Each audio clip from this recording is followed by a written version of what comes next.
Hey guys, welcome back to the channel. This is story about what if Hinata confesses his love to Naruto part 1. Before I start, please do support for more amazing content and comments for part 2. Do consider to subscribe my channel and share my video to your friends and check out the description as well. Let's start the video.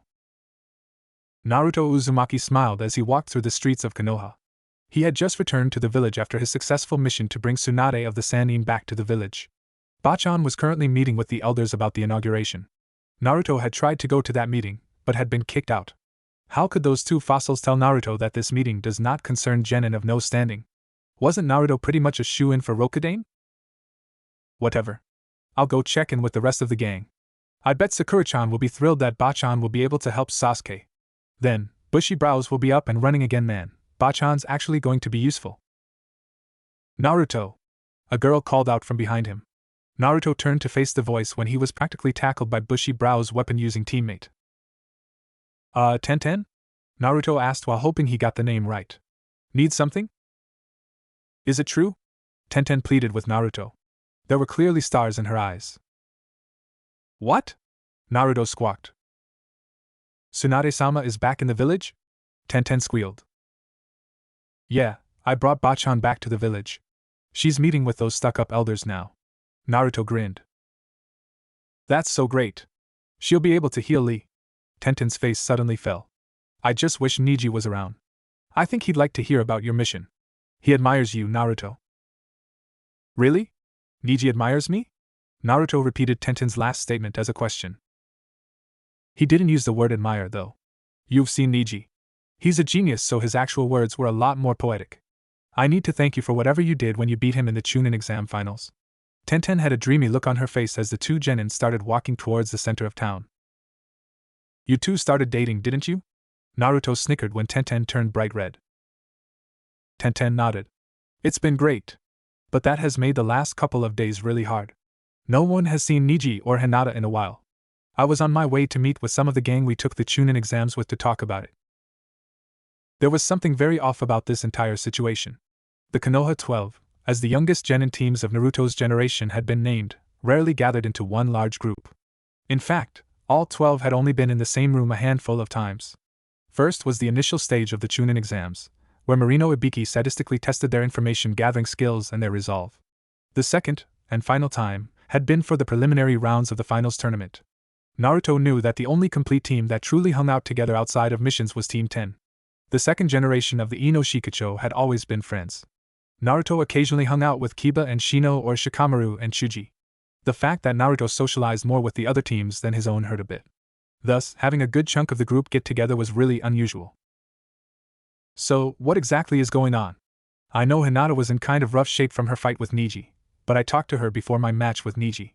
Hinata was training then, so I thought she was fine. Neji wasn't too hurt during our match and I didn't hear about him getting hurt during the invasion, Naruto said as he threw his hands behind his head. I was right. Something is very wrong here. I hope Hinata's okay. Tenten and Naruto reached a relatively new casual dining restaurant. Kiba, Shino, Ino and Chuji were sitting at a table. Kiba motioned Naruto and Tenten over. Glad to see you back, Naruto, Kiba greeted. Naruto smiled back. Thanks. Hey Kiba, you up for a rematch sometime? The Inuzuka smiled and nodded. Shino rapped his knuckles on the table. I am relieved for your safe return, Uzumaki-san. I assume Tenten-san has informed you of the mysterious situation concerning our Hyuga comrades? Naruto took a seat. No one has seen Neji or Hinata for a while. I was actually going to try to meet up with them later. The whiskered genin wanted to thank Hinata for her pep talk and make sure she saw him knock some sense into Neji, like Naruto had promised. Naruto also wanted to let Neji know their problems would stay in the past if Neji started treating Hinata like family. I've even gone by the Hyuga compound a few times to see how Hinata was feeling. The guards wouldn't let me see Hinata, Ino confessed. It was widely known that the three rookie kunoichi had struck up a friendship over the month interlude between the preliminary matches and the finals. That clan is still probably a bit paranoid with Kumo's second attempt to kidnap Hinata, Kiba growled. Naruto looked up in shock. What? They tried again? A pair of Kumo ninja took advantage of the invasion and attempted to kidnap Hinata. Neji, Kiba, and I helped Hayashi-sama stop them. Hayashi-sama didn't stay long. He had to leave to command the defenses at the Hyuga compound. Orochimaru's forces made a big push to secure the Byakugan, Tenten explained. Chuji swallowed a huge bite of food. Sound made a big push on all the clan compounds. Our dads also had to fight off a big group of Sound and Sand Ninja to protect our clan's secrets. We were fighting a war, Naruto said in a small but powerful voice. We won and will grow stronger for it. Ino blinked a few times before tapping Naruto on the shoulder to make sure some stranger wasn't wearing a Naruto transformation. Wow, that was profound, Naruto. I'm impressed. Naruto grinned cheekily at the compliment. As shockingly eloquent as Naruto's statement was, our initial queries have not been answered. What is the situation in the Hyuga clan, and why have our teammates and friends not contacted us or our sensei in any form or fashion?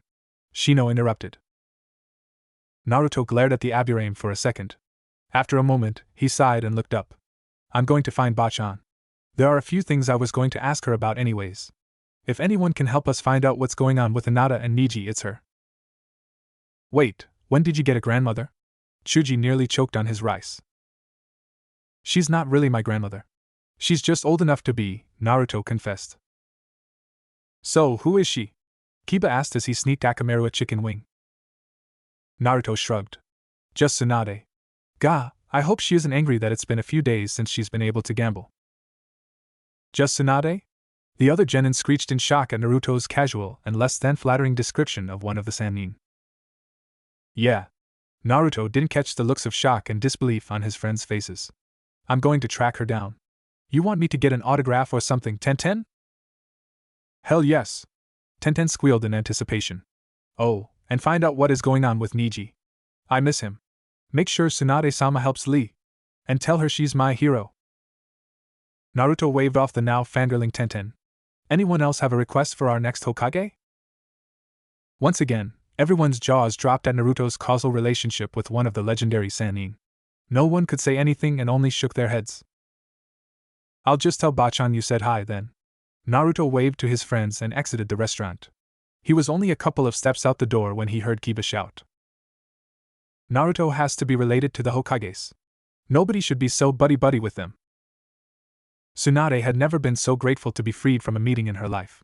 She had sat through meetings with her creditors that were less stressful. Tsunade was as familiar with the role of Hokage as anyone living in Konoha. The accusations that Tsunade lacked a sense of decorum were insulting. I'm the granddaughter of the Shodai and the grandniece of the Naidame. I think I know the protocols. Tsunade fumed. Tsunade-sama, I'm sure the elders were just following their own set of protocols, Shizen attempted to calm her master and friend. The slug Sannin snorted. They think they can push me around. I've seen creditors wield more subtlety than those two fossils. I'm going to need some hot sake and a place to relax for a bit. That'll have to wait, Bachan. Tsunade felt a vain twitch in her forehead at the sound of her most hated nickname. I am the Godame Hokage brat. Naruto only smiled warmly as Tsunade spun around. Despite the anger in Tsunade's voice, there was a smile on her lips. What do you want? A couple of things, actually. Naruto fished out a small notebook. Shizen gulped and hoped that Naruto wasn't beginning to follow in Jiraiya's footsteps. One of my friends wants an autograph. You're her hero. Tsunade beamed. No one's asked for my autograph in years. Hell yes. Sure, what's her name? Tenten, Naruto said and accepted the notebook back. There's more and it's all urgent. Well, start talking. I've got a lot to take care of at the hospital. Your friends need patching up, don't they?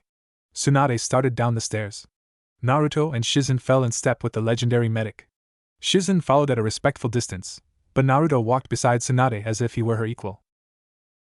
Sasuke, Bushy Brows, and Kakashi-sensei got hurt pretty badly, Naruto mentioned offhandedly. He wasn't worried about his friends and teacher now. Naruto had faith in Tsunade. I know they'll be fine with you here. You may be a loud-mouthed gambling addict, but you sure as hell know your medical ninjutsu. Tsunade didn't know whether she should clobber the brat or hug him. Jiraiya had told Tsunade about Naruto's tendency to act casually with the people he trusted completely. I hope I'm worthy of that trust, Naruto. There is something else on your mind, Naruto. The younger blonde loudmouth nodded. He recognized that Tsunade had just read him like a book. Two of my friends haven't been seen in a while, Hinata and Niji Hyuga. I met with some of the other Konoha 12. We think the Hyuga are still freaking out about Kumo trying to steal the Byakugan again. Problem is, they won't even let us talk to Hinata or Niji. I'll look into it as soon as I've finished my rounds at the hospital, the fifth promised the boy. You'll succeed me one day, Naruto, Tsunade thought proudly as Naruto recounted the experiences of his friends during the invasion. You'll make your father and your ancestors so very proud.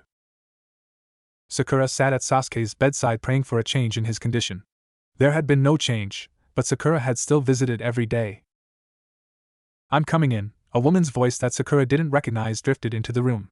The pinkette was on her feet in an instant to properly greet Sasuke's guest. May I help you? Sakura asked politely. Sakura-chan.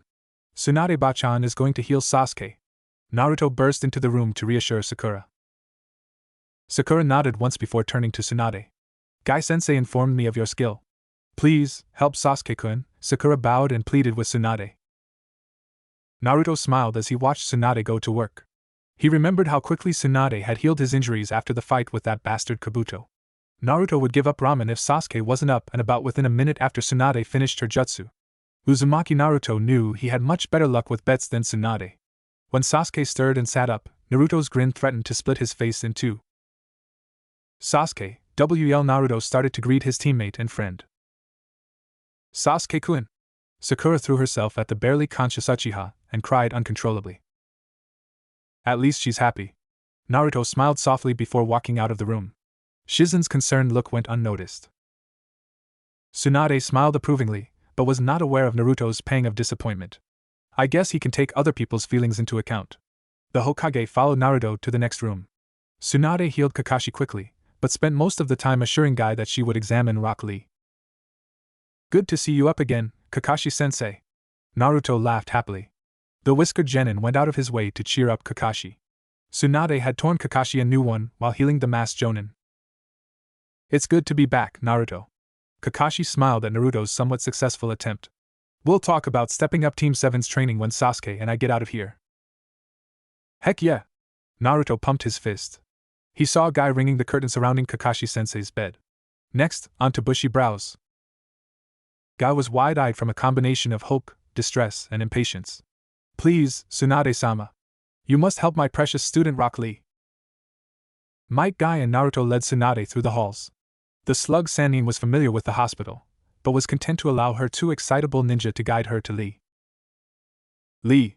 We have brought Tsunade-sama, Guy announced gleefully. Tsunade took a good look at the young man. Lee was truly Guy's apprentice.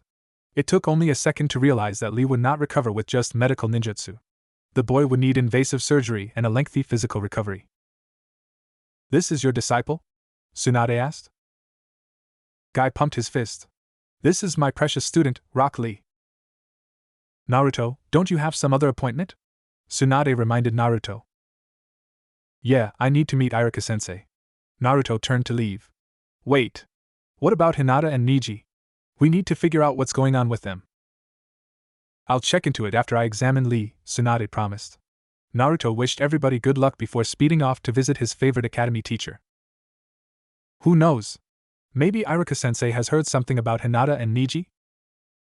I'm sorry, Naruto. I haven't seen Hinata or Niji since the invasion. Though Iruka tapped his chopsticks against his bowl of ramen. Though what, Iruka-sensei? You've got to tell me. Hinata and Niji are my friends and everyone is really worried about them. Naruto pressed, and pressed hard. Iruka sighed. Remember the lessons on clan politics? Something about how the Hokage can't get involved in clan stuff unless it threatens the village or something. Naruto recited what he remembered. Iruka beamed that his favorite student actually remembered an academic lesson from the academy. Exactly. I've heard that the Hyuga are going through some political upheavals at the moment. Orochimaru hit the compound hard, Iruka reported. How can politics throw up? Naruto cocked his head to the side in utter confusion. The Hyuga aren't throwing up. That's heaving, Naruto. Upheaval is when something gets shaken up and changes, Iruka explained with a laugh. So, things shouldn't be too bad? I'm not going to have to get the 12 together and rescue them, am I? The young man asked after draining his bowl of broth. Iruka cracked up. I don't think you'll have to do anything so rash, Naruto. Sure. Though, it would help me fulfill my promise to Niji, and I'm sure Hinata wouldn't mind too much if the 12 helped me clean house, Naruto said confidently. What did you promise Niji? Iruka asked curiously. Oh, that I'd help get rid of the Hyuga curse seal when I'm Hokage. The whole thing is a load of bullshit. Hinata's going to be the next head of the Hyuga, so she'll help out, Naruto stated his goal simply. Iruka hurriedly changed the subject. The teacher actually agreed with Naruto and Niji's ambition, but Iruka didn't want Naruto to make an enemy of the Hyuga clan. Naruto excitedly told him about his mission to retrieve Tsunade. Iruka nearly had a heart attack when Naruto talked about his fight with Kabuto. The pair parted ways in a great mood. Iruka was incredibly proud of Naruto's growth as both a person and a ninja. Naruto was grateful to be receiving recognition for his efforts. He was still a bit upset that Sakura-chan had not even said a word to Naruto. So much for asking her out, Naruto thought glumly as he walked up the stairs towards his apartment. Immediately, something struck him as wrong. Naruto broke out into a sprint, and saw that his door had been forced open. Shit! Naruto drew a kunai and summoned a pair of clones. The original and one of the clones took up positions on each side of the door. The remaining shadow clones stormed the room. Naruto expected to hear the pop of a dispelling clone. Instead, he heard a loud groan followed by the clone cursing up a storm. Naruto pushed aside the door, and his heart fell as he looked at his apartment. It had been ransacked. Naruto could barely remember the last time his apartment had been vandalized. Damn it, Naruto groaned as he summoned more shadow clones to clean up and make sure nothing was stolen. The process did not take long thanks to the clones. Naruto was infinitely grateful that everything he owned was still present. I'll tell Iruka-sensei, Ero-sennin, and Bachan about this tomorrow. Naruto groaned as he flopped onto his bed. He was about to drift off to sleep when there was a knock at his door. The attack on his apartment had made Naruto cautious. He was nervous, so he summoned another clone. The clone drew a brace of shuriken and hid out of sight. Naruto walked to the door. Who is it? Naruto asked through the door. It's me, Naruto-kun. Hinata's voice was barely audible through the door. Naruto flung open the door. Hinata! Are you okay? I've been worried about you. Heck, everyone is worried about you and Niji. Are you alright? Do you need my help? Naruto fired off half a dozen sentences in a single breath. Hinata, do not forget, you only have 20 minutes. A Hyuga Naruto didn't recognize sneered at the distraught girl. The tone was identical to Niji's during the preliminary match. Don't talk to her like that. I'm sure you remember what happened to the last Hyuga who talked to Hinata like that. Naruto growled. The Hyuga guard twitched and was about to grab Hinata when she stepped forward. And Naruto-kun, can we talk inside? There's something I have to tell you. Naruto nodded once and invited Hinata in. The Hyuga guards started to follow Hinata in. I invited Hinata in, not you jackasses. Hinata had a faint smile as Naruto slammed the door.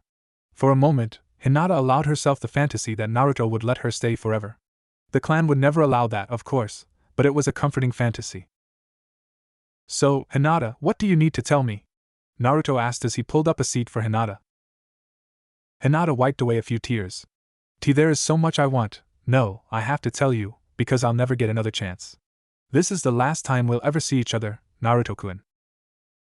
Naruto stared at Hinata in shock for several seconds. What are you talking about? Of course we'll see each other again.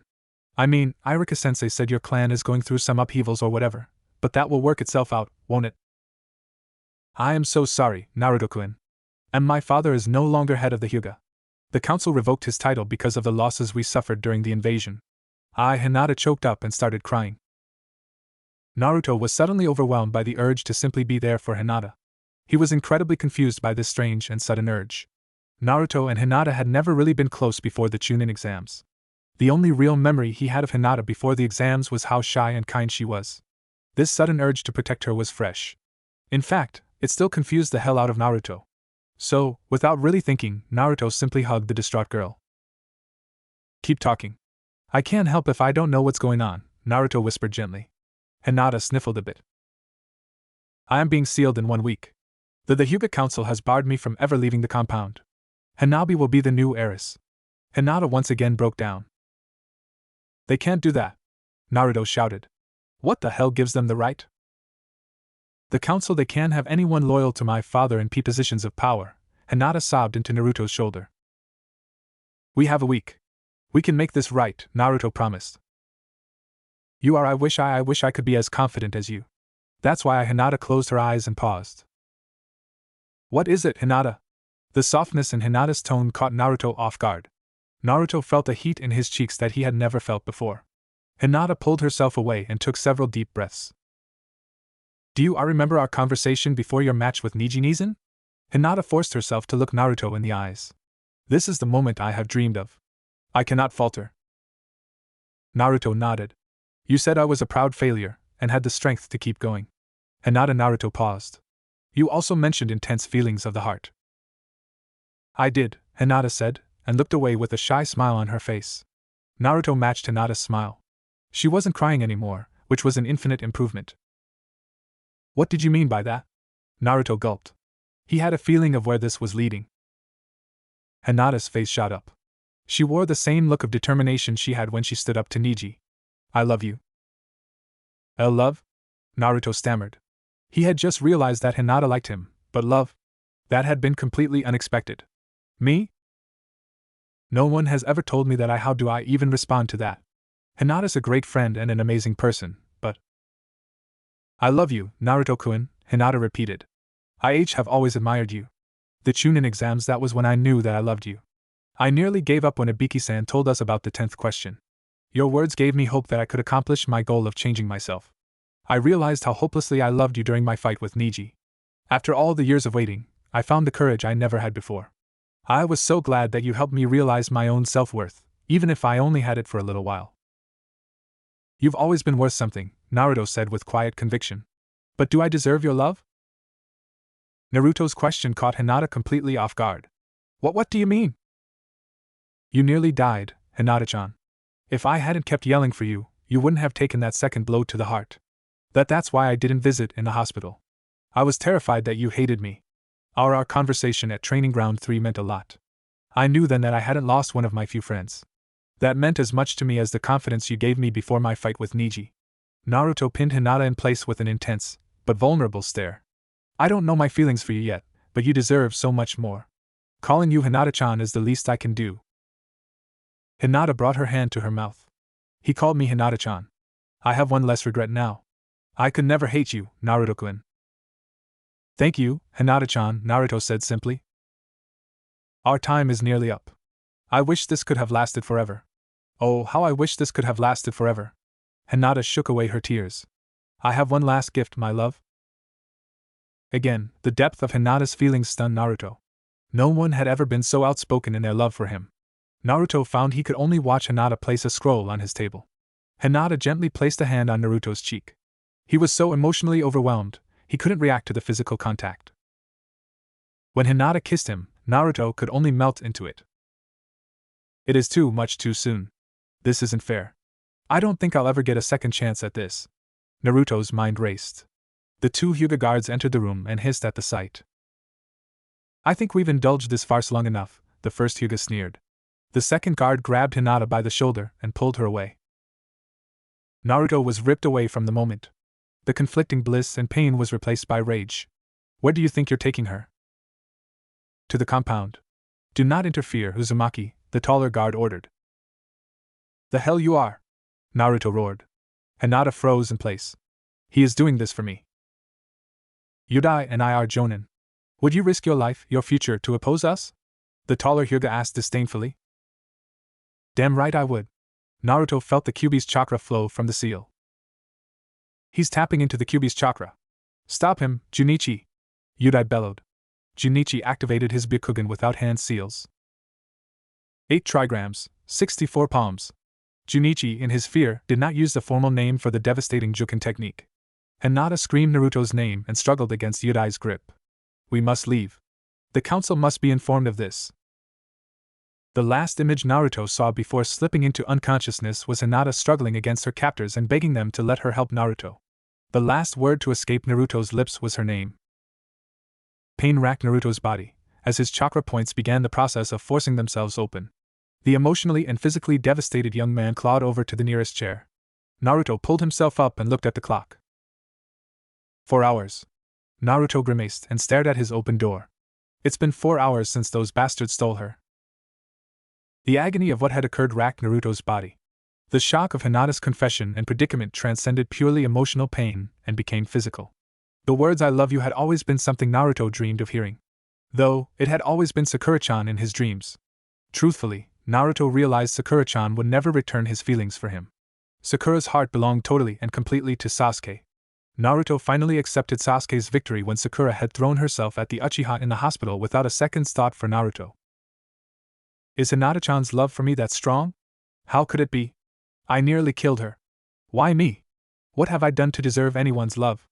Naruto screamed in frustration and swiped at the scroll on the table next to him. He had to lash out at something. Something had to pay for Naruto's failure to stop those two Hyuga bastards from taking Hinata. What did I do that for? Hinata gave me that scroll.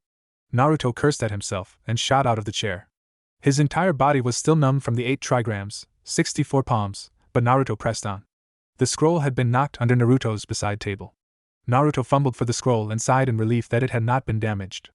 The scroll was made of the finest materials. This thing probably costs more than my stove and fridge combined, Naruto said in shock. Our worlds are so different. Why did she choose me? Naruto looked at the handwriting on the outside of the scroll. It was firm and regal. There was no way this could be from Hinata. Naruto could never picture her handwriting being so masculine. Wait, is this from Neji? Naruto opened the scroll and was shocked by the length of the letter. Uzumaki Naruto. If this letter has arrived in your possession, then my eldest daughter has concluded her private affairs with you. The clan council granted her leave to visit a single comrade outside the walls of our proud ancestral home. Of all her comrades and associates in Konoha, she chose you. I am aware that I possess shortcomings as a father. I take full responsibility for my personal failings. I, perhaps, was not the ideal father for Hinata, but I was not unobservant. Hinata's abiding affections for you were not unknown to me. Uzumaki Naruto, I do not presume to know you personally. However, I observed your character in your match against my beloved brother's son, Neji. I see within you the fire and considerate nature of your parentage. The laws of the recently passed Sandaime Hokage bar me from revealing the truth of your heritage, so do not press me on this front. My observations lead me to believe that you will not cruelly dismiss or reject my beloved Hinata's confession. If, however, I discover that you made a mockery of my daughter's love, then you will earn my undying enmity. Oh God, we aren't even dating yet, and he's already threatening to kill me, Naruto said with a gulp before continuing to read. Hinata undoubtedly informed you of the political situation facing the Hyuga clan. I do not harbor any ill will towards the clan council for revoking my stewardship of the clan. I failed in my duties to safeguard the clan during Orochimaru's invasion. The clan suffered grievous casualties in battle. It was only through the providence of heaven that the enemy did not secure any prisoners or Hyuga corpses. Uzumaki Naruto, I know you will seek the Godaime Hokage's aid. The only individuals I ask for you to seek justice for are Hinata and Neji. The clan council seeks to punish them harshly for my failings. I ask that you save them. I dearly hope you accept my plea out of a sense of love for my daughter and friendship for my nephew. If you will not accept my plea for love and duty, then I offer power. This scroll contains detailed knowledge of the fox demons. This information will hopefully allow you to more skillfully control the Kyuubi's chakra flowing in your system. I possess more information on fox demons in the compound. Thus, Uzumaki Naruto, I give you a choice. Will you aid me out of a sense of duty to the woman who loves you completely, and to the young man who respects you above all others? Or will you aid me out of a desire for greater power? I await your decision.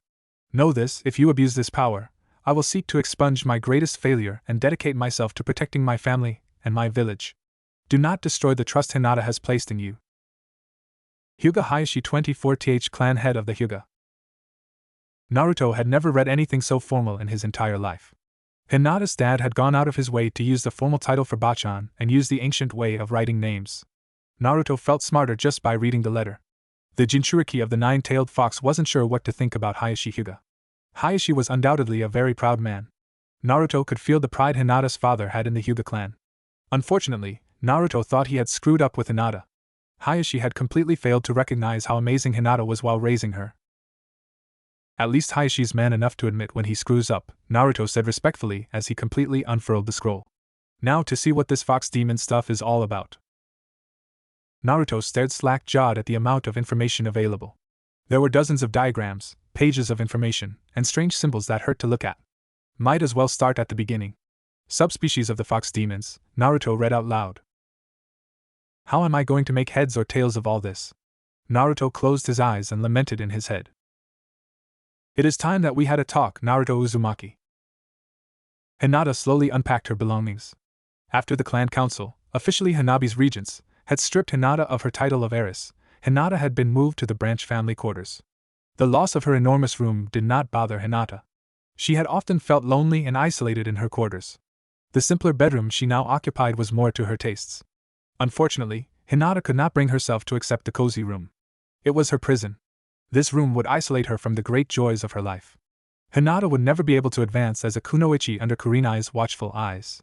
There would never be another opportunity like the Chunin exams. Yes, she had nearly died several times. The first time was the near encounter with Gara of the desert in the Forest of Death. Her battle against Niji had actually killed her at one point.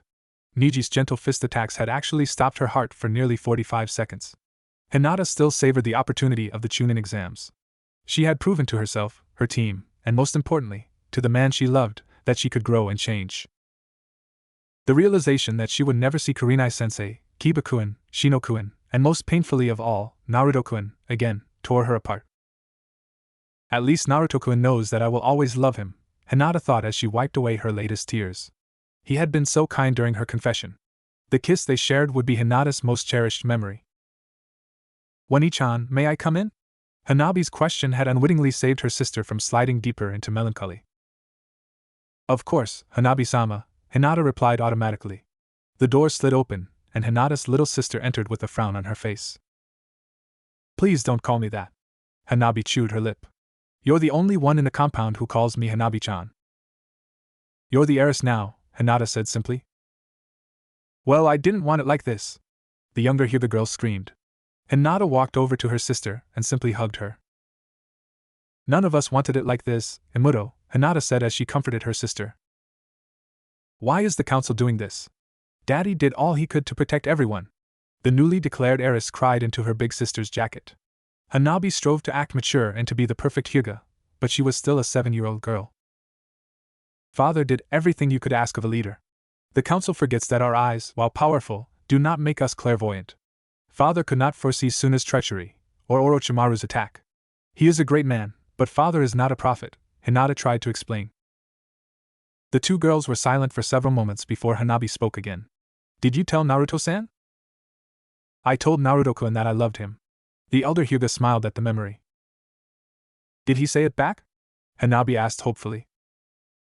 Naruto-kun was very kind. I would like to think that if we had more time, maybe Hinata felt the regret spilling forward. If only we'd had more time. Oh, Hanabi said in disappointment. It's alright, Himuto. The fact that I was able to tell him is enough.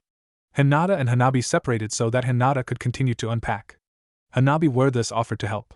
Hayashi's daughters allowed themselves to forget their troubles and simply be sisters, if only for a little while. I think I have a plan, Wani-chan, Hanabi shouted. The sudden outburst caused Hinata to jump in surprise. What is it, Hanabi-chan? Hinata asked after taking a moment to overcome her surprise. I'm allowed to leave the compound to go to the academy.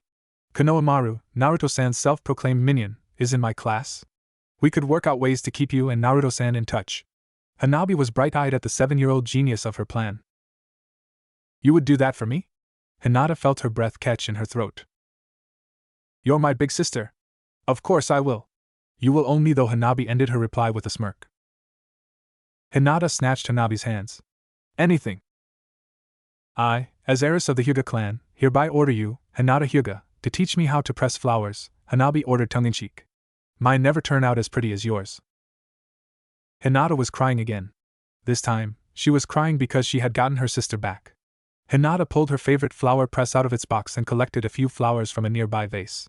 The secret to pressing flowers is... It has been a while since we've had a chat, the Kyuubi growled from behind the bars of his seal. The last time we talked you tried to eat me. That kind of talk kinda kills all desire to talk, Naruto shot back. So I did. I think we need renegotiate our lease, the greatest of the Biju smirked. You aren't getting out, Naruto snapped. That would be too much to hope for. The Kyuubi shook his head. I have an alternative arrangement you might be interested in. Naruto turned and started to leave. Forget it. What could you offer me that I'd care about? Our current deal works just fine. Hayashi Hyuga's documents barely scratched the surface of the fox demons. I can show you the depths of that power. I can teach you to wield it. And how do I know this isn't a trick to get me to release you? Naruto stopped, but did not turn around. Oh, this is an attempt to convince you to release me. It just isn't a trick. Naruto Uzumaki, you are far cleverer than anyone realizes. In fact, You are very much like myself and my children. Of all my hosts, I have held the greatest connection to you and your mother, the Kyuubi confessed idly. Naruto spun around as grabbed the bars of the cage. Tell me about my mother, right the fuck now. Naruto trembled with rage and anticipation. All in good time, Jinchuriki. The Kyuubi leaned in close to the bars and looked Naruto directly in the eyes. The fox smiled when, instead of flinching away, Naruto returned the glare with even greater intensity. I must have something to negotiate with, after all. In fact, I have 2 points to negotiate with, the identity of your mother and Hinata Hyuga. If you threaten her, I'll come in there and kick your ass. The warden threatened his prisoner. That resolve is why I respect you. So, let's make a deal.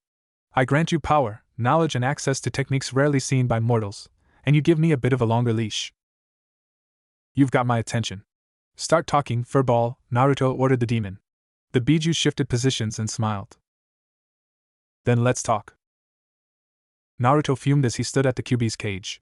The demon fox had not said a single word for several seconds. Instead, the Biju had simply grinned at its agitated jailer. There was no way Naruto could allow this to continue. Time was not on Hinata's side. Naruto was already enraged that the Hyuga were holding Hinata hostage. The Kyuubi holding both the power to save Hinata and the identity of Naruto's mother hostage was completely unforgivable. Start talking. The Jinchuriki ordered fiercely. In all due time, Jinchuriki. It has been so long since I've had authority that I simply wish to bask in this small amount of freedom, the Kyuubi finished his statement with a smug smile. Authority!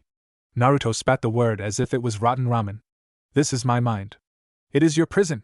The only authority here is mine. If you get any freedom, it is because I allow it. The Kyuubi took a step back as Naruto's will manifested visually in the mindscape. Naruto's focus bored into the Kyuubi and he missed the details of his will. The details were not missed by the Kyuubi. This resembles Kushina's chakra chains. The Biju thought in a panic. The golden chains snaked their way around the Kyuubi's prison. In that moment, the greatest of the tailed beasts experienced an emotion that was utterly alien to the chakra creature. Panic. Naruto's manifested will was constricting the cage. The Kyuubi felt its own will being overpowered by Naruto's. He is a human child. I am a Biju. This shouldn't be possible. Humanity is truly full of fools to have underestimated you for so long, the Kyuubi painfully grunted. And you're the biggest fool of all. Start talking, Naruto ordered. Where shall we begin, Warden? The demon asked with a hint of bitterness. The power you were talking about. If I'm going to save Hinata-chan, I'm going to need every bit of help I can get, Naruto said sternly. His gaze never wavered or left the Kyuubi's eyes. As Hayashi's documents said, I am not the only fox demon. I am the greatest of the fox demons. To borrow a word from your woefully inadequate human language, I am the father of the fox demons. The physical plane cannot cope with a being such as myself. A great deal of my chakra leaked away at the moment of my birth. Just as the great creature from which I was sired was separated into 9 beings, so was my power. My children lurk in the dark and forgotten places of your world. They are currently without purpose and direction. As long as I am sealed within you, they will fall back to our natural instincts. Destruction, the Kyuubi explained. The tailed beast motioned with one of its great tails to silence Naruto's budding interruption, then continued, but not mindless destruction. Foxes, after all, are clever. I can sense that several of my children have been destroyed by humans. This cannot be permitted to continue. It pains me, but I must bind them to a strong purpose. You are the only human who would not enslave my children. What are you getting at, furball? Naruto was intrigued by the fox's explanation. You will awaken soon. When you do, create a Rasengan. I will pour not only my chakra into the technique, but my will and the connection to my children. We will give birth to a summoning contract, the Kyuubi revealed. So, I'm going to be able to summon foxes? Naruto asked excitedly. I hope the toads won't get too mad. I don't need Boss Bunta being pissed off at me. There are many abilities that the toads, as inferior as they are to my progeny, can teach that my kind cannot grant, the fox admitted. And Boss Bunta has never tried to eat me, Naruto growled. But we're not done here. My mother! Ah yes. Your mother. I did mention her, didn't I? Kyuubi spoke glibly. Naruto was beginning to lose the emotional control he had recently regained. He noticed that the chains surrounding the Kyuubi were constricting the cage again. I see that you do not take threats or slights to the women in your life well, Jinchuriki. Talk, or I'll squeeze you like a grape, Naruto commanded the fox. Very well. You are not the first human to imprison me. The first was the wife of the infuriating Shodai Hokage. The second was your mother, Kushina Uzumaki. She was a powerful human. Kushina fought until the end to protect you, the Kyuubi spoke with caution. The Biju was acutely aware that it had underestimated Naruto. If Naruto discovered the truth of his mother's death, the Kyuubi would likely be broken completely by Naruto's strength of will. He cannot realize the power he possesses over me. Though I respect him more than any human I have ever encountered, I cannot allow my being to be cast aside. I know you aren't telling me everything. You're too much of a manipulative bastard for that. But Naruto looked away. I've never even known my own mother's name until today. Thank you? What do you want in exchange? You are a clever Jinchuriki. What I want is something I know you will not grant. Instead, I offer a compromise. I'll consider it, Naruto sneered as he crossed his arms. I want you to summon me occasionally. Truthfully, it will not be me but a fragment of my power and consciousness. I cannot truly be released or summoned without destroying both of us. The fourth Hokage's seal is far too powerful and complex. Though the Kyuubi made his offer, but began to drift off as a second idea came to him. That doesn't sound too bad. The though makes me not trust you, Naruto said without fear. Perhaps there is a way for you to draw upon more of my chakra without destroying yourself, the tailed beast mused. Destroying myself? Naruto shouted in alarm. Calling upon too much of my chakra will be damaging to your frail human form. The amount Jiraiya has taught you to call upon is not harmful. The amount you drew upon against Haku is the most your body can contain without burning up your own life to sustain, Kyuubi explained. You better figure out a way to fix that, Naruto snapped. It was bad enough that the fox's presence had caused Naruto to be shunned by most of Konoha. Now, he had discovered that using the fox's power could potentially cause him to die. I am not sure how we can surmount this complication, Jinchuriki. I will see what can be done, Kyuubi stated. The beast knew that if Naruto died, it would die. I think visiting hours are over. Get ready to make that contract, Naruto snapped as he walked away. The boy didn't want to admit that the fox had made some very tempting offers. The fox summoning contract could be a huge help if Naruto had to do something drastic. Naruto didn't think storming the compound would be necessary. Bachan was the freaking Hokage and could probably fingerflick a few of the Hyuga elders through a wall and convince the rest to let Hinata and Neji go. There was also the fact that Naruto couldn't bear the thought of using the toads, the same toads that had fought alongside the fourth, to fight against Konoha. Naruto was pissed at the Hyuga for what they were doing to Hinata, but they were still ninja of Konoha. I know my mother's name. Kushina, Naruto whispered to himself as he returned to the real world. He shifted his focus away from the dark thoughts of fighting fellow Konoha ninja to his mother. I wonder what she was like. The young man looked at the clock. It would be several hours before Bachan got to the tower. Naruto had a few options until then. Option 1 revolved around trying to sneak into the Hyuga compound to see Hinata. That would likely end with a huge fight against the old bastards who had taken over the clan. A huge fight was what he was hoping to avoid. More than anything, Naruto couldn't bear the thought of putting Hinata in any kind of danger. The only other realistic option available for Naruto at 3:45 a.m. was to have the Kyuubi create the fox summoning contract. Okay, the bastard fox said I needed to make a Rasengan, Naruto said after creating a shadow clone. The chakra sphere formed and took on its normal blue hue. Naruto was about to comment on the fox not holding up its end of the bargain. Suddenly, demonic chakra started seeping from Naruto's pores. The red chakra mingled with the Rasengan. Naruto could not contain his surprise as the sphere elongated and solidified. Is this how summoning scrolls are made?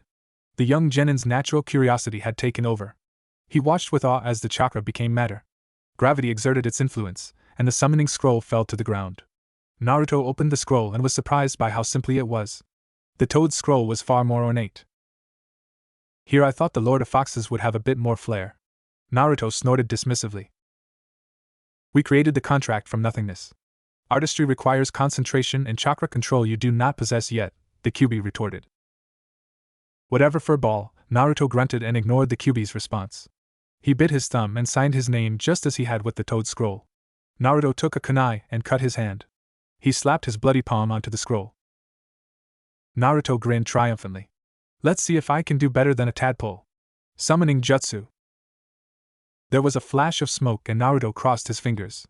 As the smoke cleared, a small reddish fox was sitting on the ground a few feet from Naruto. You have summoned me? The fox asked in a melodious voice. It has legs. It is an honest-to-God fox. I didn't screw up. Naruto jumped up onto his bed and began to dance. Excuse me, human, but are you intoxicated? The fox asked while backing away slowly. Naruto stopped his dance and blinked at the fox. In what? Nah, I'm good. I'm just excited. I didn't royally screw up summoning you. You've got legs. What's your name? Naruto blathered. I am Shiboku. The fox greeted Naruto. Is there anything you require? What techniques do you have? Personally? I am skilled in illusions, what you humans refer to as genjutsu. Shiboku answered. Kick ass. My worst skill is genjutsu. The two of us teaming up will be awesome. Naruto spoke excitedly. He was rolling on the balls of his feet in anticipation. I just wish I could show Hinata-chan, Naruto thought glumly.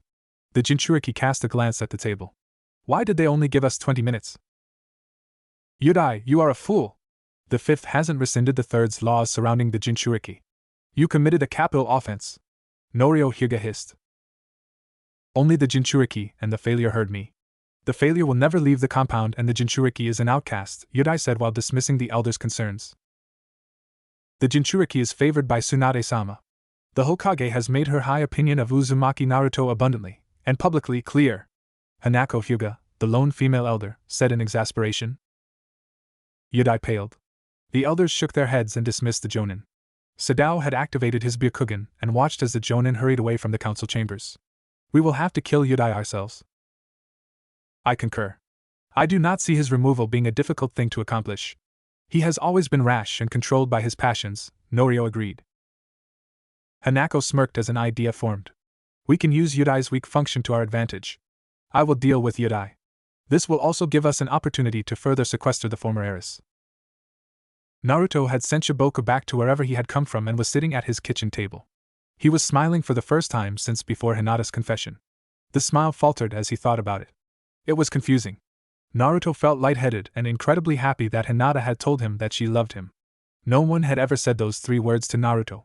As happy he was to know that Hinata loved him, Naruto was equally as angry at the Hyuga. How could they be so cruel? Hinata was one of the kindest and gentlest people Naruto had ever known. She was a determined and skilled ninja, but Naruto couldn't see her fighting her own family. Unless they are worried she'll get rid of the Hyuga's curse seal, Naruto admitted to himself.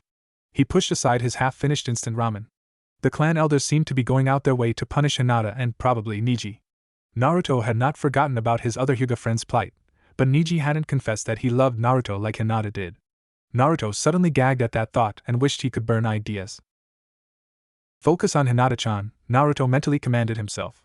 He sighed in relief as a far more pleasing image entered his head. I'm going to need a plan. The situation was pretty rough, Naruto admitted to himself.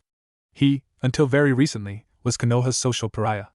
Naruto knew he didn't have enough political clout, future Hokage or not, to simply demand a meeting with the Hyuga. He didn't want to storm the Hyuga compound.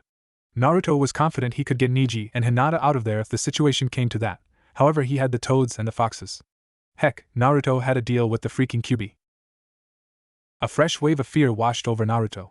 Hinata had heard those 2 bastards call Naruto the Kyuubi. She knew.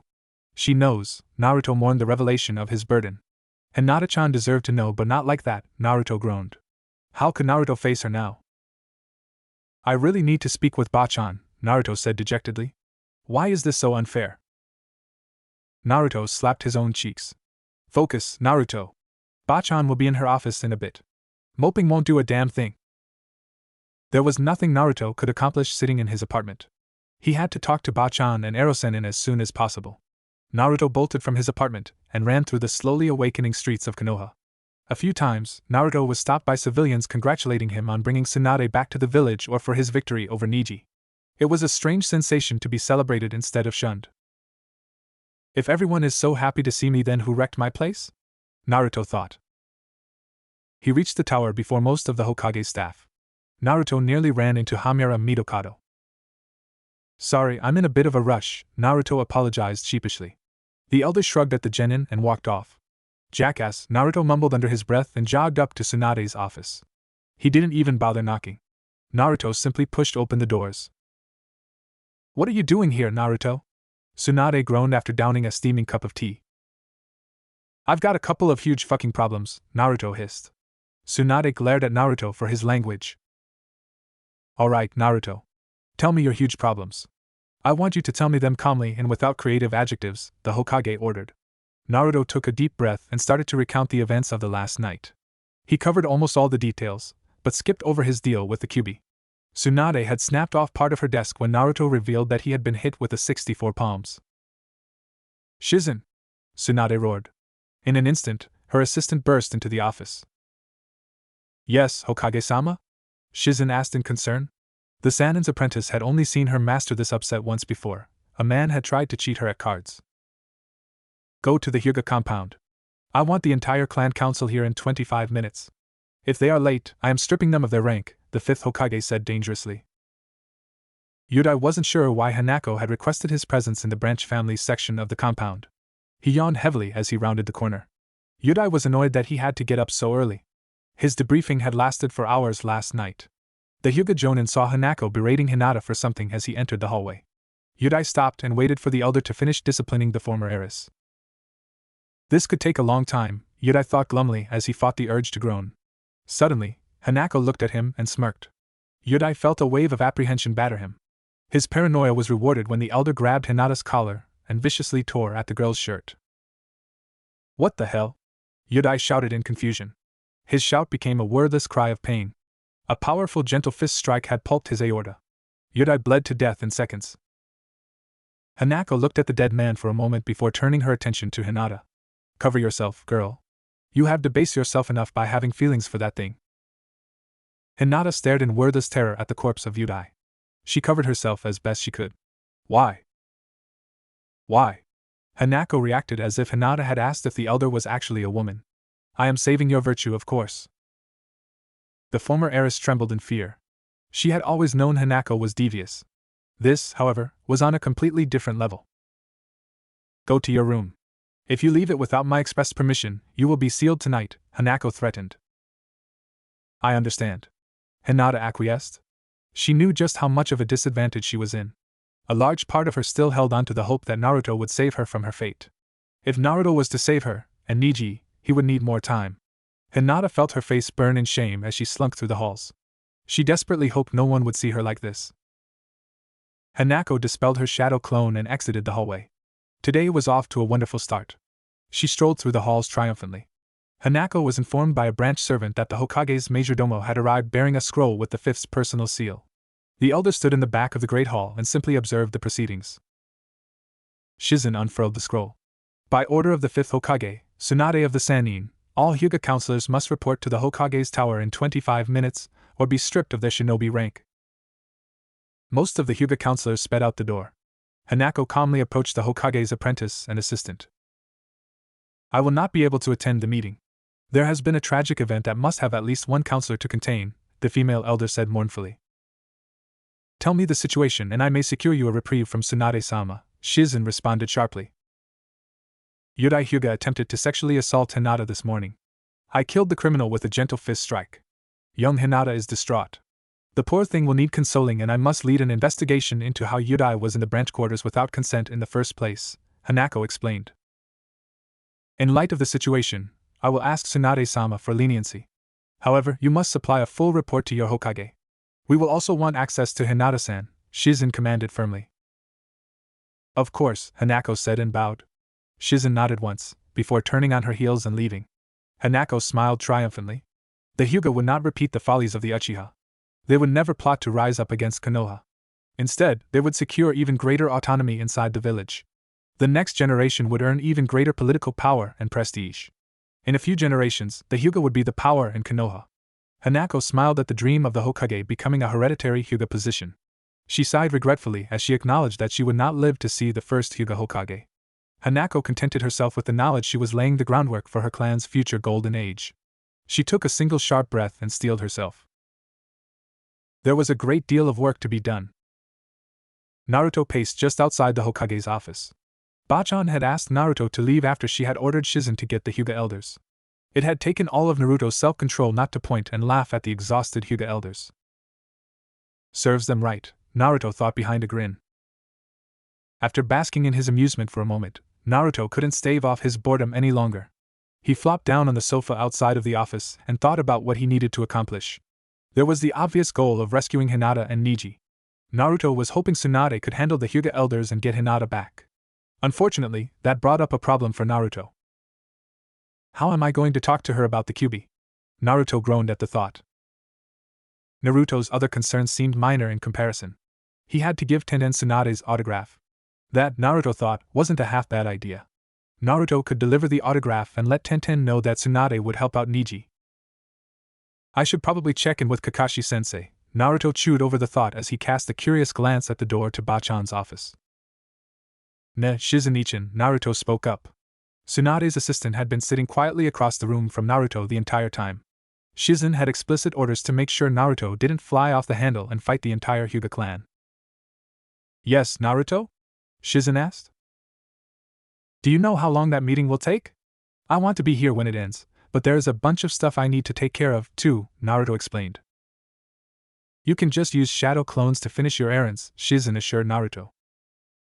I guess, but I don't want to have a dozen shadow clones storming back here and filling me in on how everything went, Naruto grunted out. No one has ever told you about the memory transfer aspect of shadow clones? The Hokage's assistant asked in shock. The what? The young man asked in equal shock. Those two words were all Shizen needed to hear. What the heck have Jiraiya-sama and Kakashi-senpai been teaching Naruto? I know Jiraiya has taught him the Rasengan and summoning, but has there been anything else?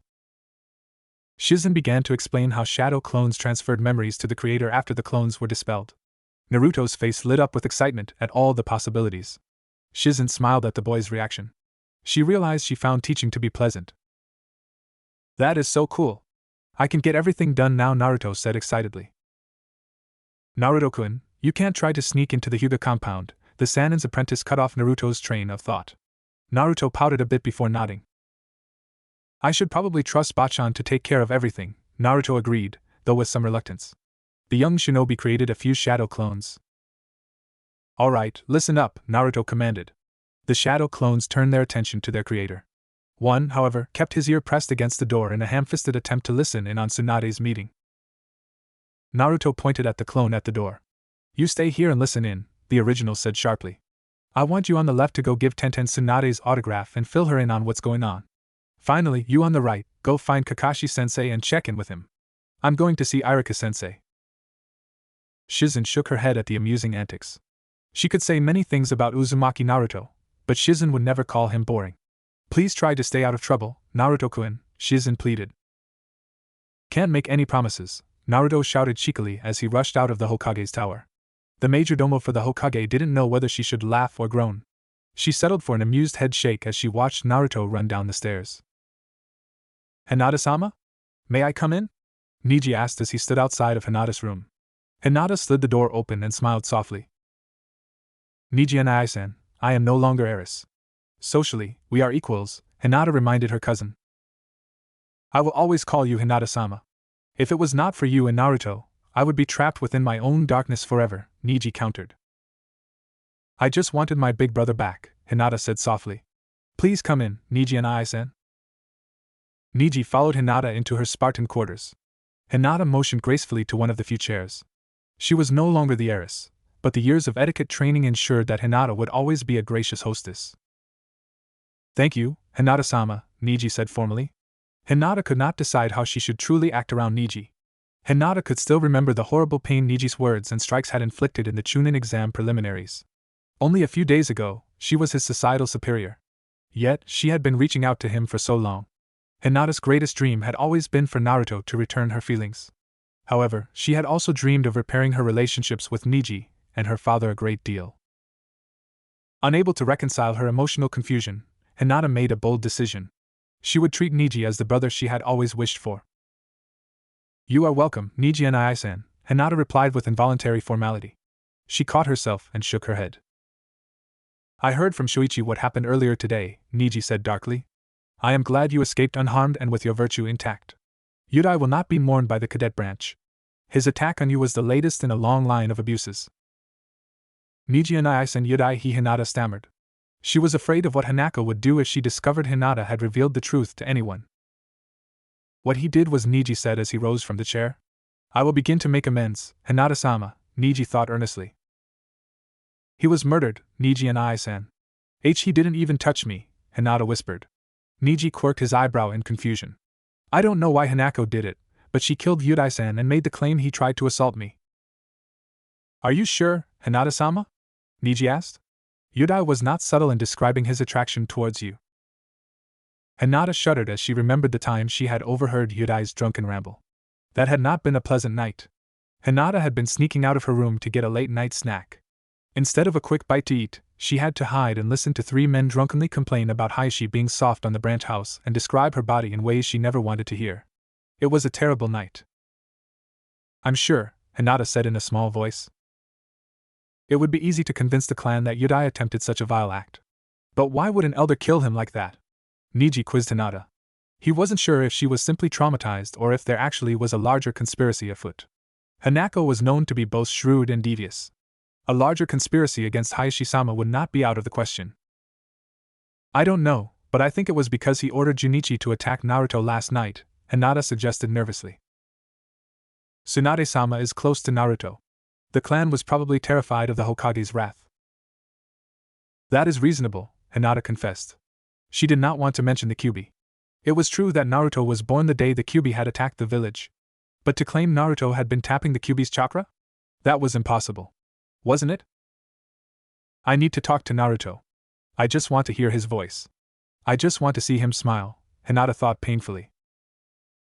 Did you confess your feelings, Hinata-sama? Niji decided to change the subject. I did, and I-san. Though I feel like I've replaced one weight with another, Hinata revealed. Do you believe in Naruto? Niji asked. Hinata looked up in shock. Niji simply repeated his question. Completely, Hinata said with absolute conviction. Then have faith that he will find a way to stop this travesty from occurring, Niji reassured his cousin. Thank you, Niji. It's just everything seems so surreal, Hinata sighed. I know Naruto-kun will find a way to make this right. Indeed, Hinata-sama. Naruto has the Hokage's favor and if that fails is just as likely to charge the compound challenging all the elders to a duel, Niji said with an amused gleam in his eye. Hinata took a moment and pictured Niji's idea. She immediately blushed and started giggling. I wouldn't put it past Naruto-kun to do something so chivalrously rash, Hinata confessed. Moegi-chan, do you know where Naruto's minion is? Hanabi asked in annoyance. She had been looking for Konohamaru all day. You mean Konohamaru-chan or Udan-chan? Those two slackers are skipping class again, Moegi moaned. Don't they only skip taijutsu class? Hanabi asked. Moegi shook her head and started to giggle. I think they're tired of losing to us, Moegi said in between giggles. True, but I need to ask him a favor, Hanabi ground out. You need to ask me a favor? Konohamaru suddenly asked. The honorable grandson hopped down from a nearby tree. His best friend, Udan, slowly climbed down after him. I don't really need the favor, but I need you to deliver something to your boss, Hanabi said slowly. Konohamaru tried Hanabi's patience. Don't tell me another Hyuga has a crush on the boss. Konohamaru shouted in awe. He turned to Udan. See, I told you becoming a minion would have benefits. We'll get chicks from awesome clans. Moegi, from the Udatane clan, and Hanabi, from the Hyuga clan, simply rolled their eyes. Idiot, Hanabi muttered under her breath. Look, give this to Naruto-san. If you open it, I'll juken you back to the founding. Wow, you really want to keep your love letter secret, don't you? Konohamaru asked while rubbing his chin. Idiot! It's my sister's. Not mine! Hanabi shouted in exasperation. Sure, whatever. I'll give it to him, Konohamaru promised somewhat dismissively. He and Udan started to leave again. And where do you think you two are going? Moegi asked pointedly. Nowhere? Udan responded nervously. You guys are skipping again, Moegi shouted at her friends. Udan and Konohamaru laughed nervously. You call yourselves Naruto-san's minions? Didn't you know that Naruto-san never skipped taijutsu class? Hanabi demanded. Wow, you know about the boss. Are you sure that love letter isn't yours? Konohamaru asked dumbly. Hanabi swallowed back an exasperated scream, before counting backwards from 5. My sister is the one who loves Naruto-san. I've never even talked with him, Hanabi said as evenly as she could. Konohamaru and Udan shared a drawn-out "oh" and nodded. That made more sense. Well, Udan and I will go find the boss and give him this. It's obviously important, Konohamaru quickly spoke in an attempt to get away. Don't even think about it. If my brother-in-law is going to have minions, I want to make sure they are competent. Hanabi shouted and crossed her arms. Moegi nodded in agreement. Udan and Konohamaru gulped fearfully. Moegi grabbed Konohamaru and Hanabi grabbed Udan. The boys knew they were at the mercy of the girls and simply accepted their fate. Hanabi-chan, you said brother-in-law? Your sister and the boss aren't married yet, are they? Moegi asked. YT, Hanabi answered in a sing-song voice. Irika sat at his desk and reveled in the silence of the classroom. He loved teaching, but there were times he just wanted to enjoy a peaceful silence. Irika had been thrilled to hand off taijutsu instruction to Yanai-sensei. The young teacher finished off the last quiz and leaned back in his chair. He was looking forward to grabbing a drink or two tonight. Irika suddenly shot forward when the window opened. Irika-sensei, I need to talk to you about something, Naruto said nervously as he looked around the empty classroom. What about Naruto? Irika asked casually. How long before the class comes back? Naruto questioned. Irika was struck by how pensive his favorite student was at the moment. They are in taijutsu class. We have time to talk, Irika assured Naruto. The Hokage aspirant looked towards the back row. Irika was patient and allowed the young man to gather his thoughts.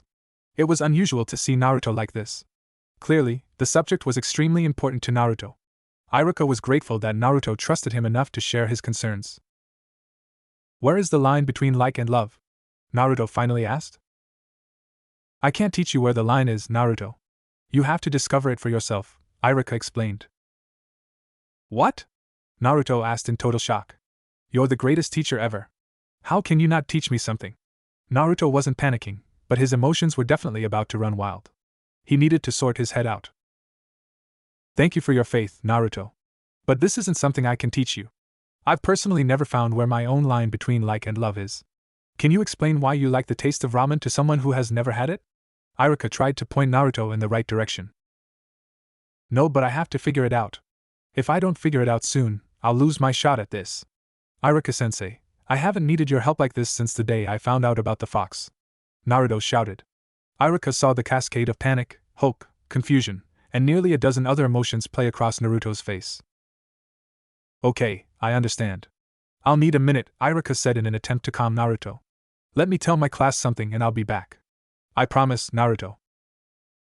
Naruto could only nod as he watched Irika exit the classroom. How much should I tell him? Naruto questioned himself. Suddenly, the memories of the clone who visited Tenten filtered into his mind.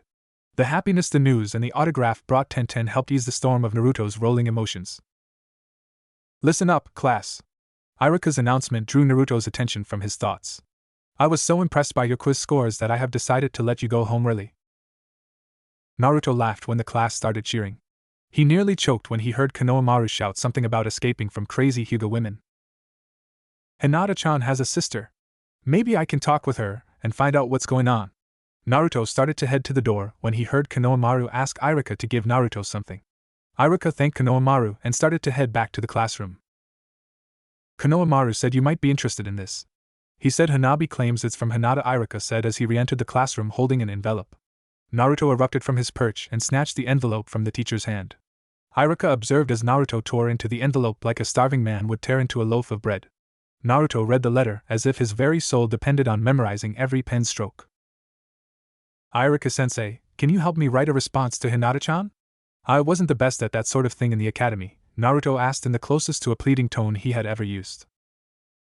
I'll help you, Naruto.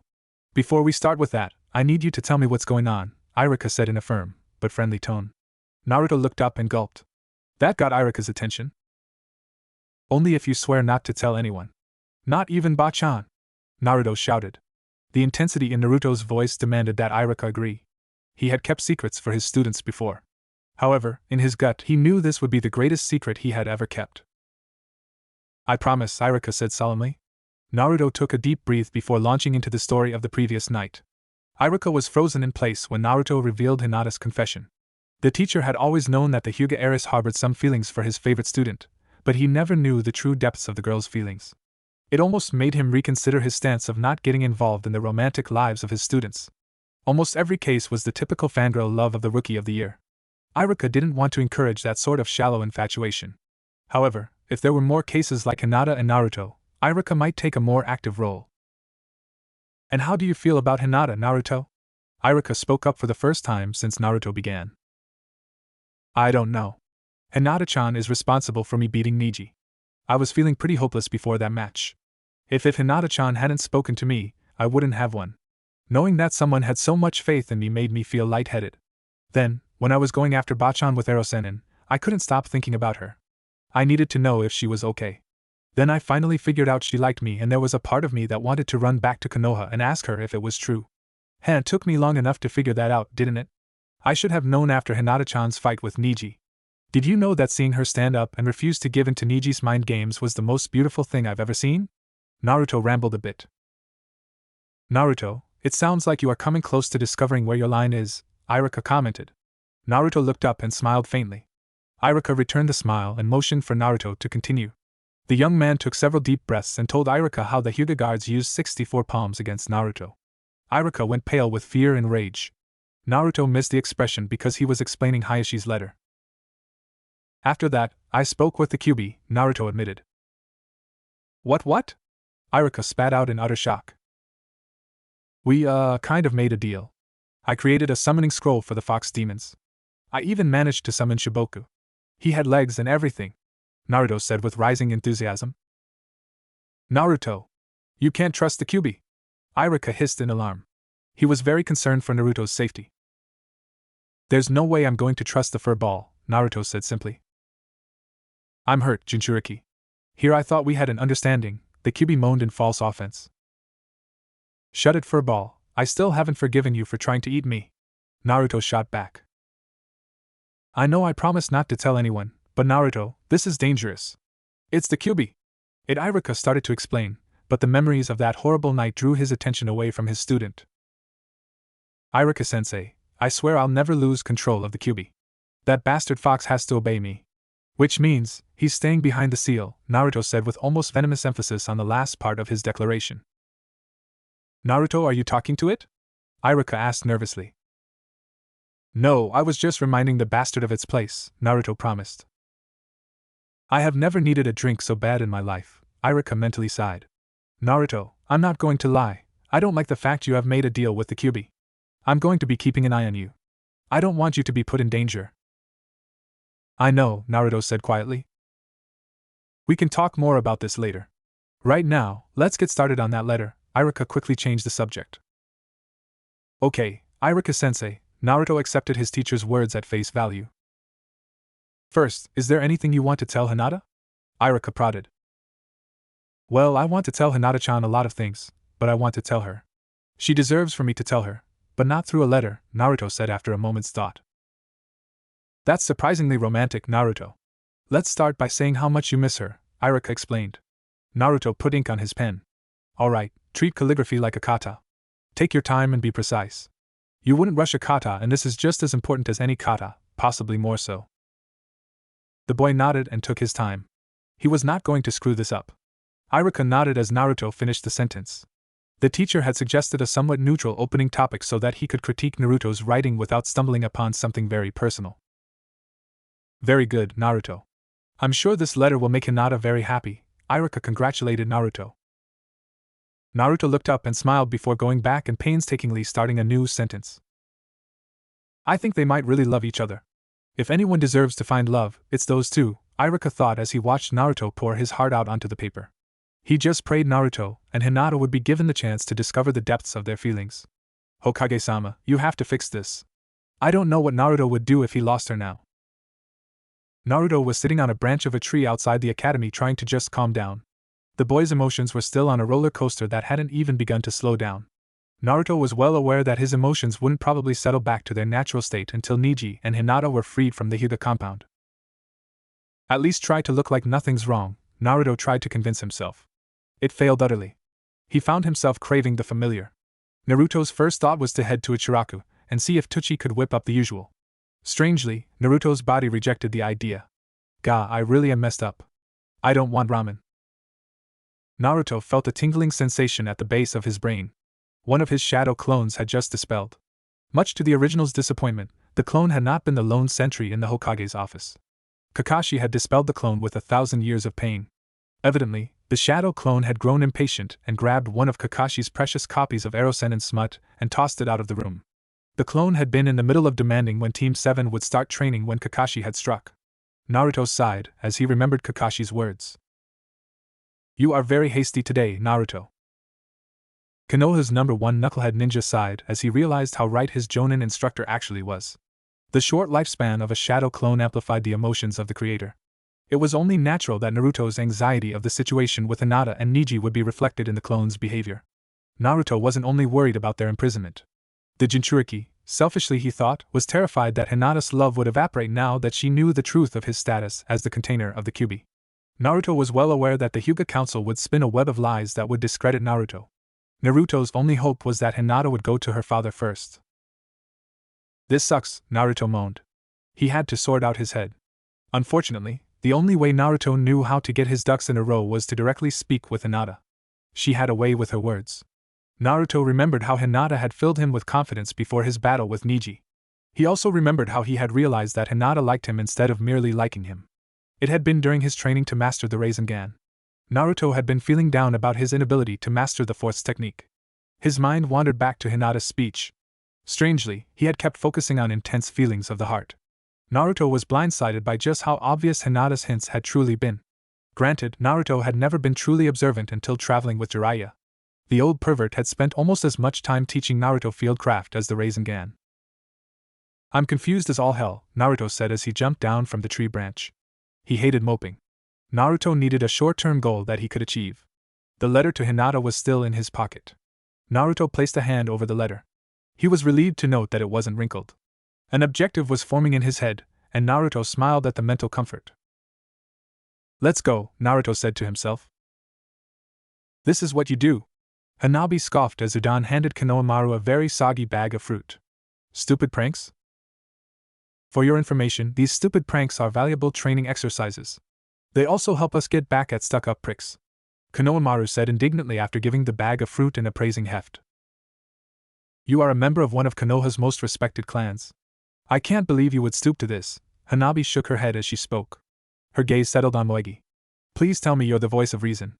Moegi-san, I pray you are going to tell your friends that they shouldn't put rotten fruit in Precinct Warden Fukuzawa's attic."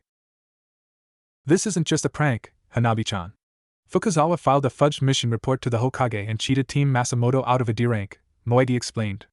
Hanabi couldn't believe someone could be so cheap as to weasel out of a D rank. Udan nodded and explained what happened. "So, this is some kind of social justice thing?" Hanabi asked.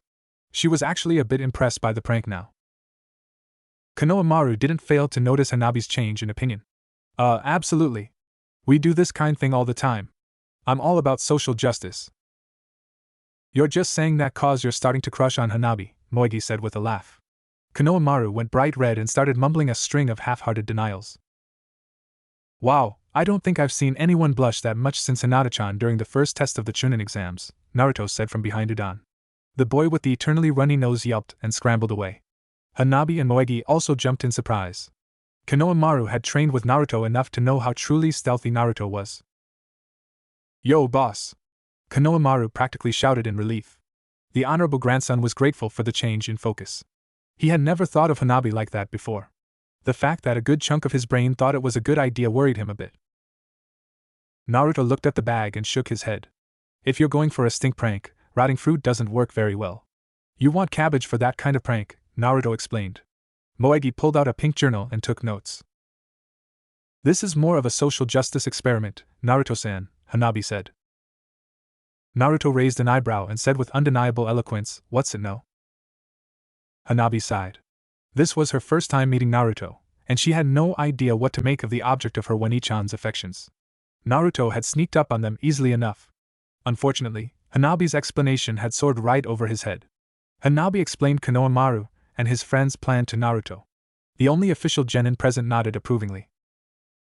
"So, you're playing off old Fugu's fear of flies. That'll work nicely. It's mostly harmless and it'll force him to request a few D ranks to clear out the house." "Good job, kiddos," Naruto said approvingly. "Thanks, boss." Konohamaru, Moegi and Udan said as one. Naruto smiled warmly. Hanabi had caught Naruto's tone. She knew it probably wasn't intentional, but Naruto had used a tone her father had used to motivate members of the clan. back when he was still clan head. In spite of herself, she looked away. Hanabi, can I borrow you a minute? Naruto asked suddenly. The young Hyuga turned her attention back to the orange-clad ninja. Instinctively, she tensed. Naruto's eyes had a determined sheen to them. Hanabi felt like she was staring into an unmolested frozen pond. Sure, she replied, unsure of what Naruto wanted. Naruto got up from his crouching position and walked off to the side. Hanabi read his body language and saw the purpose in his stride.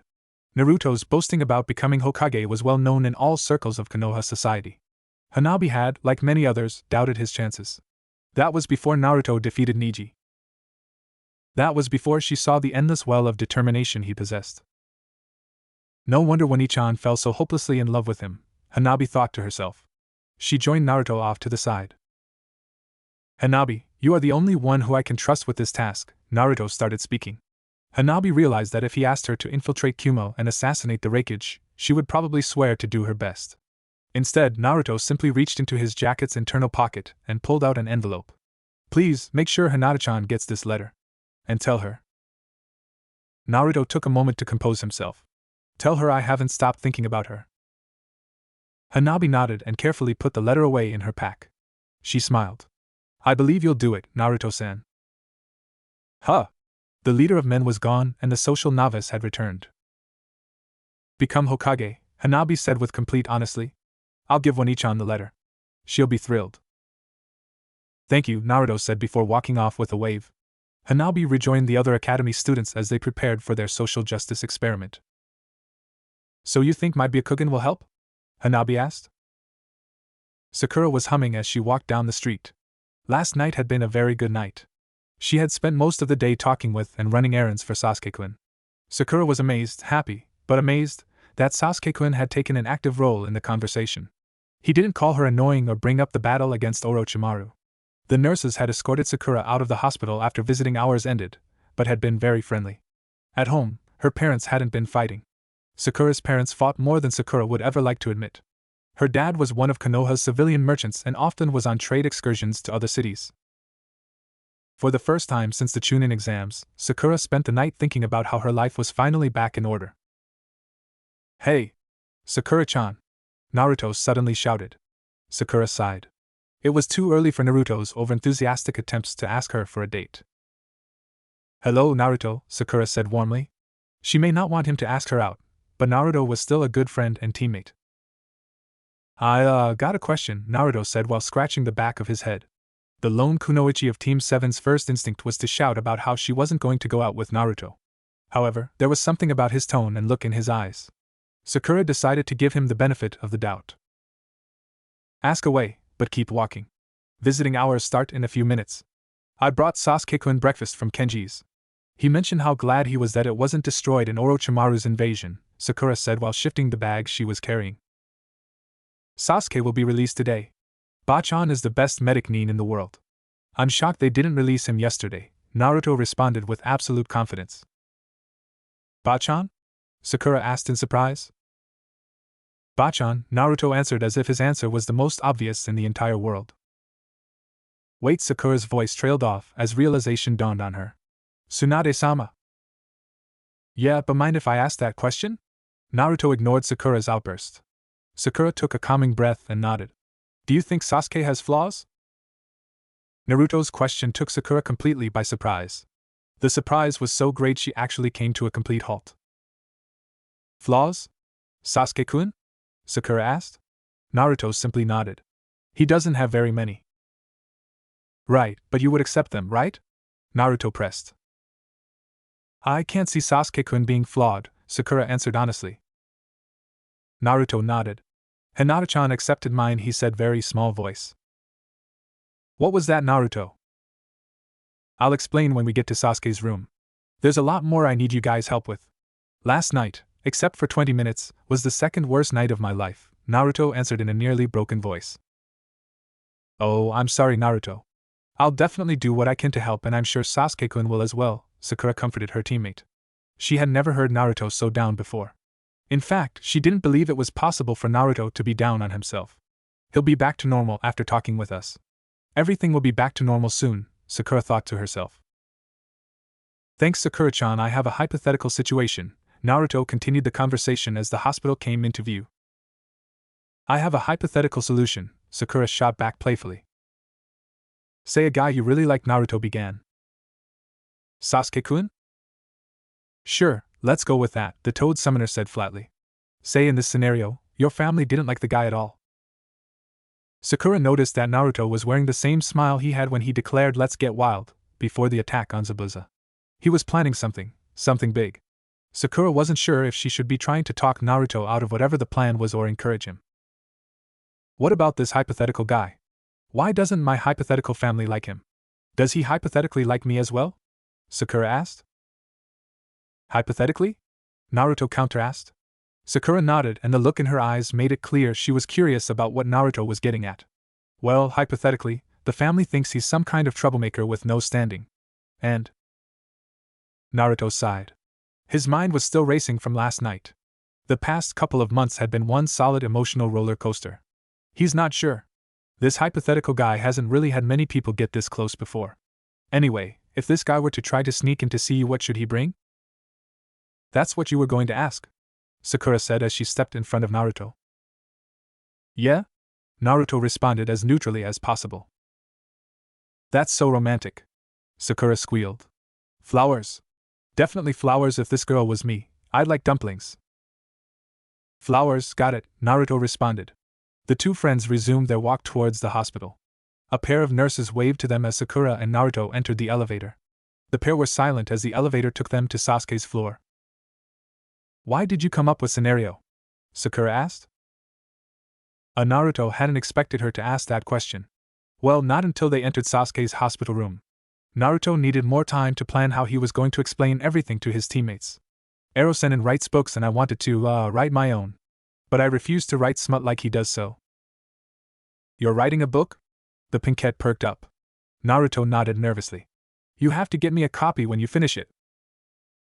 That, Naruto thought, was the last thing he ever expected to hear. Iruka sighed in annoyance at his drink. The bar was relatively empty, and the academy teacher needed a target for his frustrations. His conversation with Naruto had sent Iruka into a near frenzy. Niji and Hinata had been his former students, but they weren't the only Hyuga Iruka had lost contact with. Currently, there were 5 Hyuga in the academy. The only Hyuga whose well-being Iruka was sure of was Hanabi. Iruka was pleased to see the probable Rookie of the Year was safe. Though, Iruka thought as he downed the remainder of his alcohol, she was clearly upset. The academy teacher had immediately thought the worst. The other Hyuga students were all branch family members. Had there been a purge or uprising? Iruka thought momentarily before shaking off that thought. Truthfully, the damages from Orochimaru's invasion were likely the cause. Isn't it a bit early for this sort of thing? A voice floated from behind him. Iruka turned around and lifted his empty glass. Hello, Anko-san, Iruka said politely before putting down the glass and motioning for another drink. After today, I need a drink. The Hokage sent you out on a mission? I didn't realize we were that hard-pressed, Anko said as she sat down. The Hokage didn't. I've been trying to find out what the Hyuga are up to. They've pulled almost all their students from the academy, and several of my former students haven't been seen in a while. I've been looking into that and I visited a few families of former students. We lost a lot of good, young, ninja in the invasion. Iruka's voice grew more distant as he spoke of his former students. I didn't think we lost any academy students in the invasion, Anko said. We didn't, but I still lost 13 students. Iruka growled and tightened his grip on his glass. Anko couldn't help but smile sadly at the man. He clearly loved his students. If the very concept of a teacher ever took physical form, it would probably become Yumino Iruka. They were ninja and were prepared for the risks, Anko pointed out. It still doesn't change the fact that 13 of my students are dead, Iruka said angrily. You're a good man, Yumino Iruka, Anko said sincerely. You're a hell of a woman, Iruka responded without hesitation. He immediately tensed and gulped. Oh God, I said that out loud. Anko felt a bit of a blush on her cheeks. All traces of sadness left her smile as she rested her hands under her chin and leaned forward. You said it out loud? Well, at least I don't have to work as hard to get you drunk so I can take advantage of you, Anko practically purred. Iruka closed his eyes and took a deep breath. He reached over the bar and grabbed a second glass and a bottle of an expensive alcohol. The academy teacher poured Anko a glass before refilling his own. Iruka looked down the bar and motioned to the bartender. Sadao, I'll get another bottle of this stuff for you later. Sadao nodded. All right. I don't know where you get it, but everyone loves that stuff. Grandma wants some more. I'll get it before her birthday next month, Irika assured his older cousin. You two related? Anko asked. Yeah, Sadao's my older cousin. I like it here because if I'm having a really bad, or a really good, night I can just bum a cot and sleep it off, Irika explained. Oh really now? Anko was very interested about that last bit of information. Hell no! If you two are going to go at it, take her to your place, Irika. Sadao shouted. Fine, fine, Irika groaned and downed his drink. So Anko said after matching Irika's downing, is this a really bad or really good day? Ask me tomorrow morning, Irika said honestly. I plan on it, Anko smiled broadly. Sasuke stared out the window and into the village. What the hell have I been doing? The last loyal Uchiha found himself asking the same question over and over again. Had all his hard work and struggles been for naught? The gap separating Sasuke from Itachi was still a yawning chasm. Sasuke had made no progress at all. Only Naruto has made any progress. How is it that a clanless runt can grow in power while I, an Uchiha, remain stagnant? Sasuke's hand found its way to Orochimaru's seal. A Sannin, that was the answer. Naruto had somehow convinced a Sannin to train him. That was the only explanation. Sasuke and Naruto had worked equally hard in their own training. Hard work could only get one so far. The Hyuga that Naruto defeated in the Chunin exam finals had partially been correct. Certain individuals were born with the potential for greatness. However, natural ability was merely ore. It had to be refined through hard work. The dedication to self-improvement is one of the positive traits Sasuke acknowledged in Naruto, and that ridiculous Rock Lee. The introspective mental rambling was interrupted by the lilting laughter of Sakura and the enthusiastic voice of Naruto. Sasuke withdrew his hand from his neck and felt the conflict within him. He truly lacked hatred. A part of Sasuke refused to cut the bonds with his teammates. Naruto and Sakura were threatening to fill the void left by the murder of his family. There were times where Sasuke seriously considered foregoing his revenge and remaining in Konoha. But those bonds were holding him back. The bonds were preventing Sasuke from having a singular focus on the pursuit of power. Sacrifices must be made. Look! I told you that Sasuke would be up and ready to go, Naruto said excitedly as he pushed his way into Sasuke's room. Hello, Sasuke-kun. We brought you breakfast, Sakura said as she offered a bag. Sasuke nodded and accepted the bag. As he chewed on an onigiri, he felt the weakness of attachment worm its way forward. So, Naruto, what is it you wanted to talk about? Sakura spoke and cut off Sasuke's dark thoughts. Sasuke, is there a way for the Hokage to get involved in clan affairs? Naruto asked. Naruto's quiet tone of voice shocked the Uchiha. You have no clan, Sasuke stated simply. I'm not asking for me the Hyuga they are going to place that seal of theirs on Hinata-chan. I need to know a way to stop them, Naruto pleaded with his best friend. Hinata-chan? The other two members of Team 7 thought in shock. Naruto had only ever added Chan to Sakura's name. The Hokage can't, and should never, get involved in clan matters, Sasuke said firmly. How can you say that? Naruto asked in shock. Because I don't want to see a civil war, Sasuke shouted. If the Hokage interferes in one clan's affairs, she can interfere in all of them. All clans value their autonomy. The Hokage getting involved and running roughshod over their rights would probably lead to the clans revolting or simply leaving Konoha. Sasuke-kun, shouldn't they make an exception in this case? Sakura asked. Should they? Maybe, but we can't risk the clans losing faith in the village, especially not now. The invasion showed us we were not as strong as we thought we were. Konoha needs to look inwards to strengthen itself, everything else should be secondary, Sasuke said firmly. Sakura frowned as she wondered if Sasuke's words were about Konoha or himself. Is this what you wanted to talk to us about? Sakura decided to steer the conversation in a positive direction. Yeah, this all started last night, Naruto admitted. He launched into a carefully worded version of the previous night's events. Sasuke's face remained strangely passive. Sakura, for her part, understood Hinata's feelings. If she was in the same horrific situation, Sakura would have wanted to pour her heart out to Sasuke. A troubling thought entered Sakura's mind as soon as the previous thought had fired in her mind. Would Sasuke-kun be doing for me what Naruto is doing for Hinata? You really refuse to give up, no matter the situation? Sasuke asked after Naruto finished the tale. I won't give up, Or go back on my word, ever, Naruto responded to Sasuke's question with utter conviction. Then fight me, Sasuke shot out.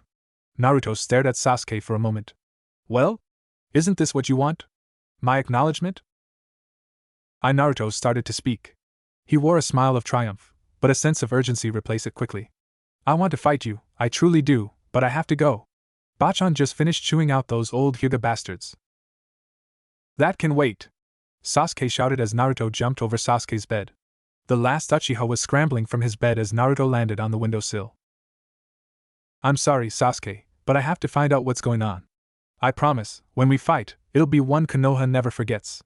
Naruto responded as he hopped out of the window. How can he be leaving me behind? What has he done to deserve all that strength? Sasuke raged. Sasuke-kun, please calm down. Naruto isn't leaving you behind. You are his best friend. Sakura pleaded with her teammate and the object of her affections. Please, Sasuke-kun. Sasuke felt that his Sharingan had awakened and Orochimaru's curse seal was flaring to life in response to his rage. The power was intoxicating. It's responding to the second time a brother has abandoned me. Sasuke was devastated by the realization. We will settle this, Naruto. We will find the truth of ourselves, the last Uchiha said in an icy tone. Naruto burst through the doors to the Hokage's tower, and immediately made a beeline for Bachan's office. Shizen was waiting outside of Tsunade's office. I told the clone to dispel. The meeting is nearly over. I wanted the real you to be here when it ended, Shizen said in a sisterly tone. Thanks, Shizune-chan. Naruto's response acknowledged both the sisterly tone and his own view on his relationship with the Hokage's assistant. Do you think Bachan has made any progress without messing with the Hyuga's autonomy? Shizen blinked at the surprising maturity in Naruto's question. I hope so. We can't afford to step on any toes at the moment. Not with Konoha still recovering after the invasion. The doors to Tsunade's office opened and the Hyuga elders streamed out. Naruto was pleased to see that they looked a bit scared. Bachan was the Hokage, and if she was angry, you were going to know it. Most of the Hyuga didn't spare Naruto a second glance. One elder, however, sent Naruto a venomous glare. Shizen returned the glare with a neutral, almost appraising stare. Get in here, brat, Tsunade barked. Naruto scoffed, but complied. Don't get any more gray hairs, Bachan, I'm here. You must have really shown them that you were boss, Naruto congratulated Tsunade. Naruto, sit down, Tsunade said gently. A tremor of worry found its way into Naruto's bowels. The pit of dread nested in Naruto's core. According to the Hyuga, they are securing a transition of power, and by the laws of Konoha and the Hyuga clan, they are within their rights. However, the Hyuga unlawfully removed 2 active shinobi from my ranks. I will use that to free your friends, Tsunade explained. I think Hinata-chan is more than a friend now, but I don't know. I am not sure enough to say out loud, but I think I'm close, Naruto thought. But Hinata-chan only has a few days, Naruto exclaimed. I know, Naruto. I'm doing everything I can.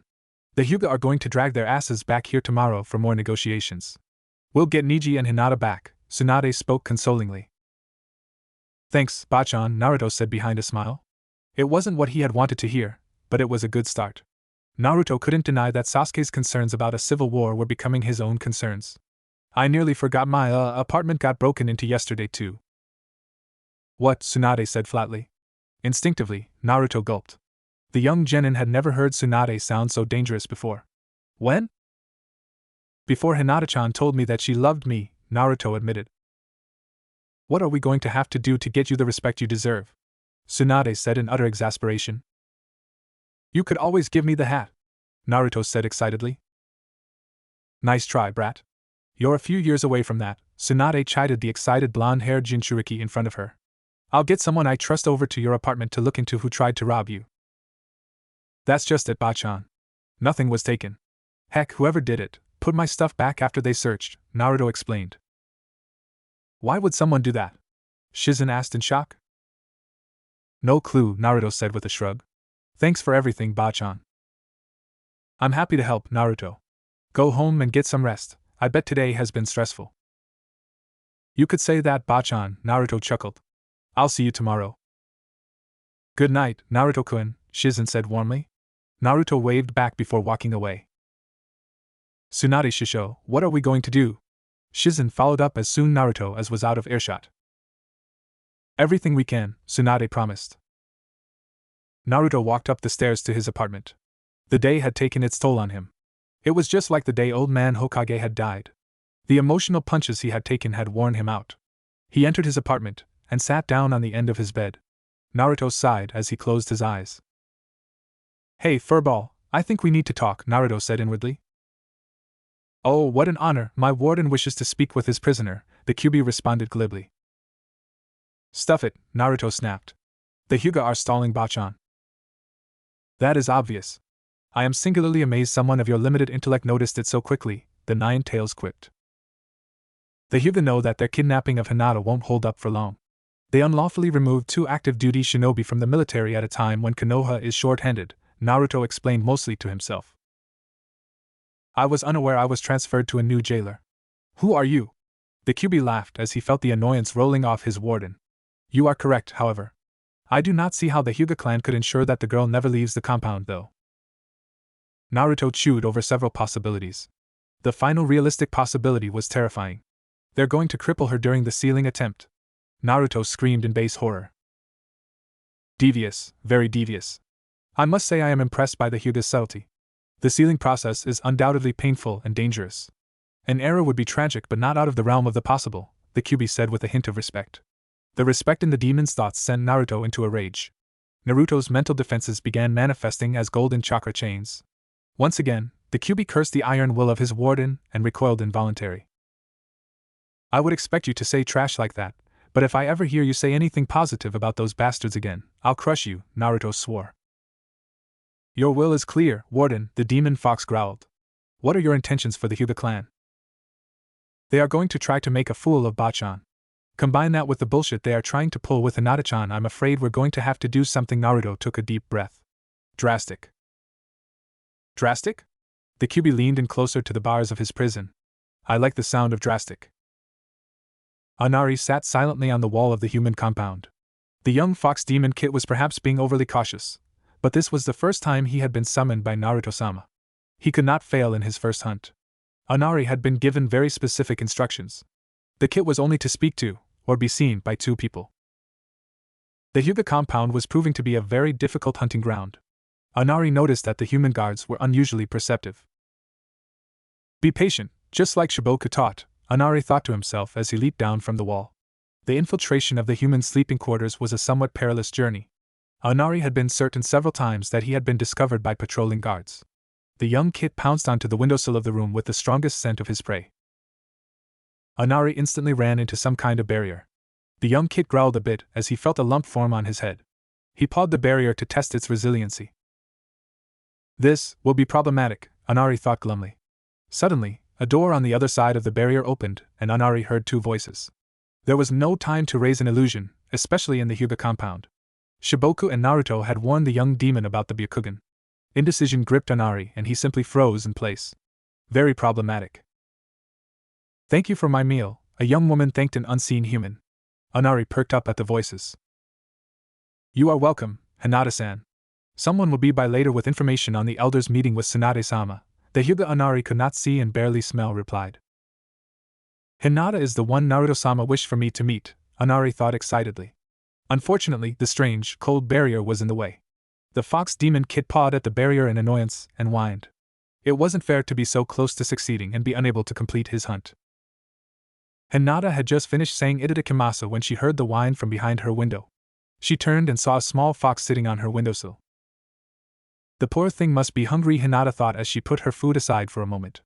The baby fox suddenly looked back, and its ears drooped. Hinata quickly crossed the room to the window and opened it. It must be about to rain. Please come in, little fox. I have a bit of food, Hinata said invitingly. Thank you, Hinata-sama, Anari spoke in the melodious tone of voice that defined his species. The small fox demon jumped off the windowsill and into the room. My summoner was right. You are very kind. Why you can talk? Hinata said in shock. But you are a fox. I am a summon of Naruto-sama.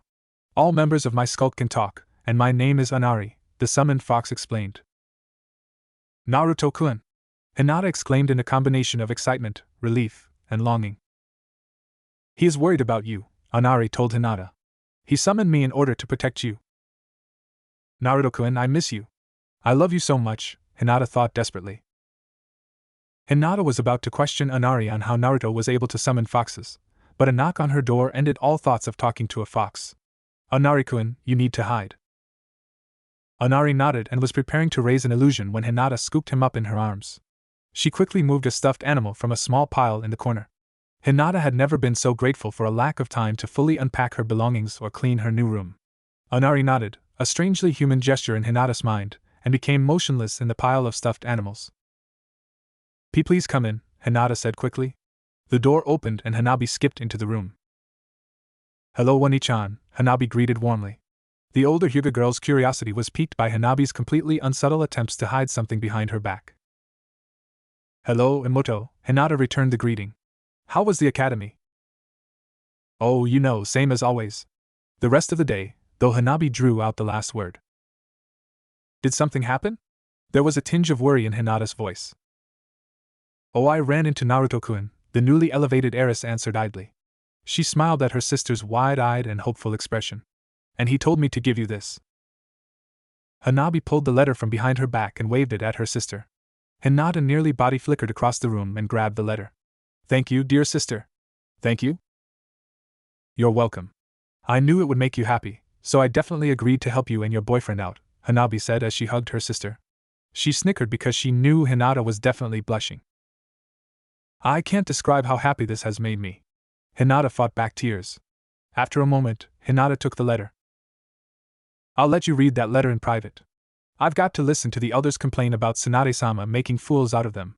Well, we'll talk later, Wani-chan, Hanabi said with a mix of annoyance and happiness. I look forward to it, Hanabi-chan, Hinata responded with a warm smile. The younger Hyuga girl left the room, rather reluctantly. Hinata closed the door and found a comfortable spot on her new bed. You can come out, Inari-kun, Hinata beckoned the small fox. The little demon squirmed out of the stuffed animals and trotted over to Hinata. Was that girl a member of your skulk? The demon asked as it flopped down next to his summoner's love. Skulk? You must mean family. Yes, Hanabi-chan is my precious sister, Hinata revealed. She reached for her dinner and picked up a piece of duck. Would you like some? The demon kit sniffed at the meat and snapped the piece out of Hinata's hands. The fox swallowed contentedly before looking up at Hinata's surprised face. Forgive my rudeness, I was just very hungry. It is all right, Inari-kun, Hinata assured the fox. She reached down and scratched the demon behind the ears. The fox huffed contentedly and started to drift to sleep. Hinata giggled and made a mental note to thank Naruto for sending such a cute guard fox for her. She nervously opened the letter and began to read. Naruto had clearly put his heart into writing this letter. The letter transmitted all the warmth and confidence that Naruto possessed. The last line burned itself into Hinata's memory and her heart. I promise I will never give up on you. One way or another, I promise you will have my response, face to face. You can count on it. After all, we share the same Nindo. Naruto-kun, Hinata said dreamily. Inari looked up and Hinata smiled at the small fox. She realized nothing more needed to be said. Naruto's letter and the presence of Inari were all the proof Hinata needed. I will wait for you, Naruto-kun.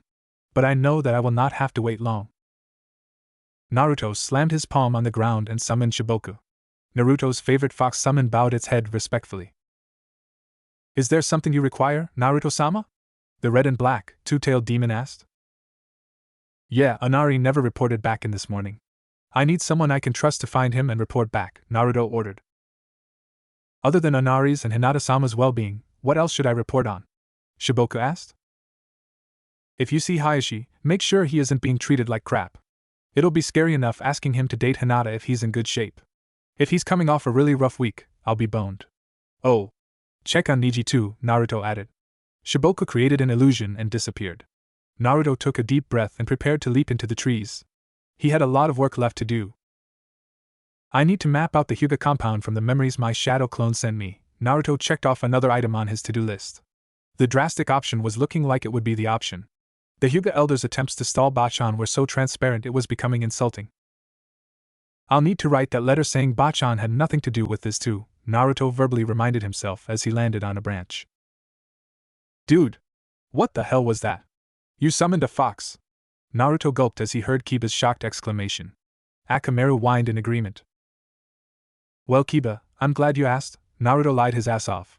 There's a very good explanation for all that.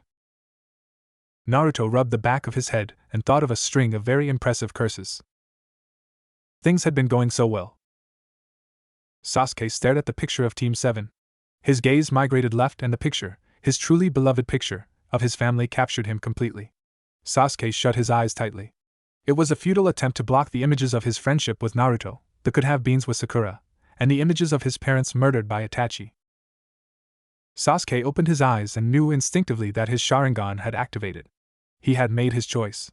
Sasuke was Uchiha before he had been a member of Team 7. He could feel his hatred slipping away. I cannot fulfill my duty, my destiny, as I am. Konoha will rob me of all my hate, Sasuke lamented. He rose from his position on his bed and began to gather his supplies. Sasuke stopped packing as a realization dawned on him. He had no idea how he would reach Orochimaru. Sasuke did remember that Kabuto had mentioned that sound was the dominant power in the land of rice paddies. Sasuke could easily head north and eventually reach the land of rice fields.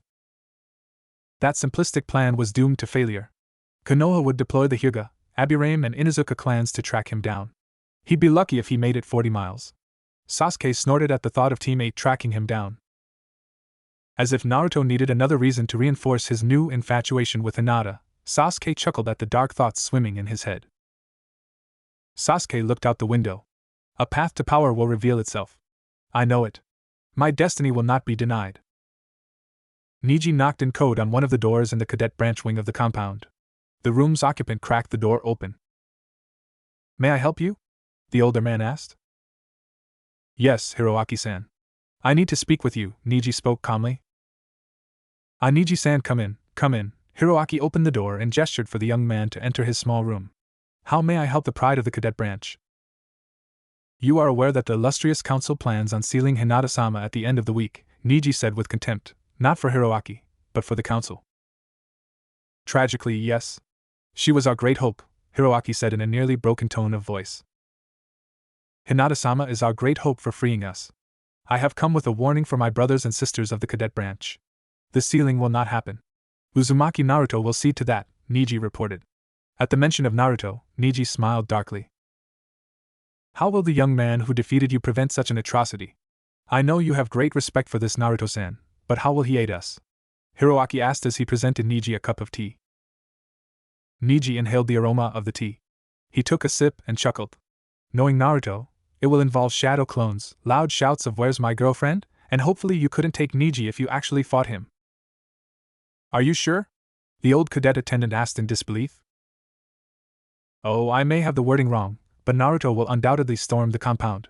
He has admirable hate for the Juinjutsu for one born outside of the cadet branch, Neji said proudly. If you believe in your friend, then I shall believe in him as well. I assume this warning is for us to remain in the cadet wing while Naruto carries out his mission? That is correct, Neji confirmed Hiroaki's theory. And those of us who will be forced into enslaving Hinata-sama? The old man asked. Leave the Juinjutsu visible. Naruto will recognize it and not attack cadet members, Neji assured. Hiroaki sat silently for a moment. I will pass along your counsel. Thank you, Hiroaki-san, Neji bowed politely. He exited the old man's room and made his way back to his own quarters. Neji shut the door and smiled. So close, I would never have imagined that Naruto would fulfill his promise so soon. The Juinjutsu, it will be eliminated in my lifetime. My children will be free of this burden. My children will not be slaves, Neji thought in utter triumph. The emotion was overwhelming and he shed his first tears in years. The last time Neji cried was the day he learned his beloved father had died. Your foresight is admirable, Hyuga Neji, a voice that was certainly inhuman congratulated the Hyuga prodigy. What are you? Neji asked in shock and instinctively activated his Byakugan. I am Shiboku, an ally. Naruto-sama, my summoner, has sent me to confirm your safety and that of Hinata-sama, Shiboku revealed. I know Naruto can summon toads, but foxes? Neji questioned. A memory worked its way to the surface of Neji's mind.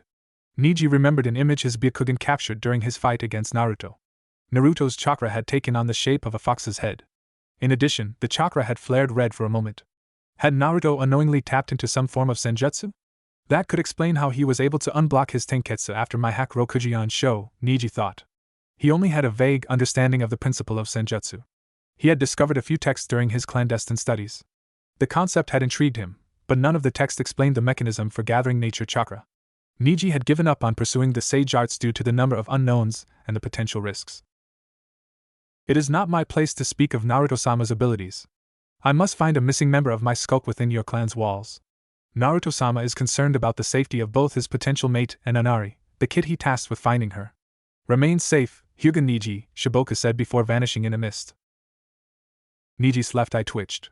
Potential mate, I know Naruto had received training from Jiraiya-sama, but I had hoped the Toad Sage's other legendary skills had not taken root. Well, what's this good explanation? Kiba said as he crossed his arms. Akamaru barked a few times, and the young dog's hackles were clearly up. Naruto sighed and closed his eyes. After a moment, Naruto reopened his eyes. No offense, Kiba, but I wanted Hinata-chan to be the first person I told this to, but I guess it can't be helped. I can summon foxes because I am the jailer of the nine-tailed demon fox. It's a long story, and I'm not the first person to have the Kyuubi sealed within me, Naruto explained. The Kyuubi? Kiba asked in shock. The legendary Biju himself, Naruto confirmed. You are a guy, right? You see, this is why I wanted to eat you. You can't even be bothered to remember my gender. And your memory is as short as your lifespan. I told you that I am the father of the demon foxes, the Kyuubi growled. How the fourth killed him at whatever? Kiba gulped. Naruto took a single deep breath. Like I said, it's a long story, Naruto said before launching into an abbreviated version of the story based on what information he possessed. Naruto still knew that the fox was hiding some very important details, but he wasn't going to press. This was a delicate moment, and he didn't want Kiba to panic and make the situation even more difficult. Naruto told Kiba about how the Kyuubi couldn't be killed because he was a sentient mass of chakra. Kiba listened intently as Naruto also revealed how he could tap the Kyuubi's chakra in times of great need. The entire talk took nearly an hour. Well, that's unexpected. But I do know that you aren't the fox, Kiba breathed out. Really? Is it because of how nice a guy I am? Naruto asked hopefully. Hell no. I know you aren't the fox because if you were the new incarnation of a Biju, I wouldn't have dominated our fight in the Chunin exams, Kiba finished with a smirk. Dominate? You didn't dominate that fight, Naruto shouted indignantly. Warden, I do mean to burst your bubble, but the other mortal is right. I was embarrassed by how completely outclassed you were, the Kyuubi added helpfully. Oh, stuff it, furball, Naruto growled out loud. I don't believe it. Did the Kyuubi just agree with me? Kiba hadn't been hit by anything that hard since Naruto's devastating final blow in his Uzumaki Naruto Rinnan. Naruto, for his part, simply hung his head in embarrassment. Yes, the Kyuubi agreed with you, Naruto finished with a sigh. You do realize that I'm never going to let you live this down? Kiba joked. You do realize I'm going to be Hokage and your boss? Naruto countered. Sure thing, Hokage-sama, Kiba laughed. A heartbeat later, Kiba became deadly serious. You're planning something. Something involving Hinata. Naruto took a deep breath and matched Kiba's seriousness. Damn right I am. There is no way in hell I'm letting those bastards seal her. I'm sure the Hyuga elders are going to do something to hurt Niji too. They are going to seal Hinata? Kiba snarled. Naruto had never been glad to feel killing intent before, but Kiba's killing intent was strangely comforting. I'm not going to let them. Hinata-chan. Naruto felt his own rage at the injustice of Hinata's situation leak forward. It's another long story. Kiba once again listened intently to Naruto's lengthy explanation. So, what do I need to do to help? Naruto smiled. First thing, we're going to need to get everyone together. I've got a plan. I'll get the rest of my team, Tenten and Bushy Brows. I'll need you to get Team 10 and Shino. Where should we meet? Kiba asked. We probably don't want to meet for training. That might encourage our senseis to tag along. The two of us are planning a party to celebrate beating back the invasion, Naruto said after a second of thought. It wouldn't be hard to convince them that we want to brag about how much we did. I mean, you helped save Hinata-chan from Cloud. I knocked some sense into Gaara. We have a lot to be proud of. We were awesome, weren't we? Kiba gloated. Naruto grinned broadly back. Hell yes, we were.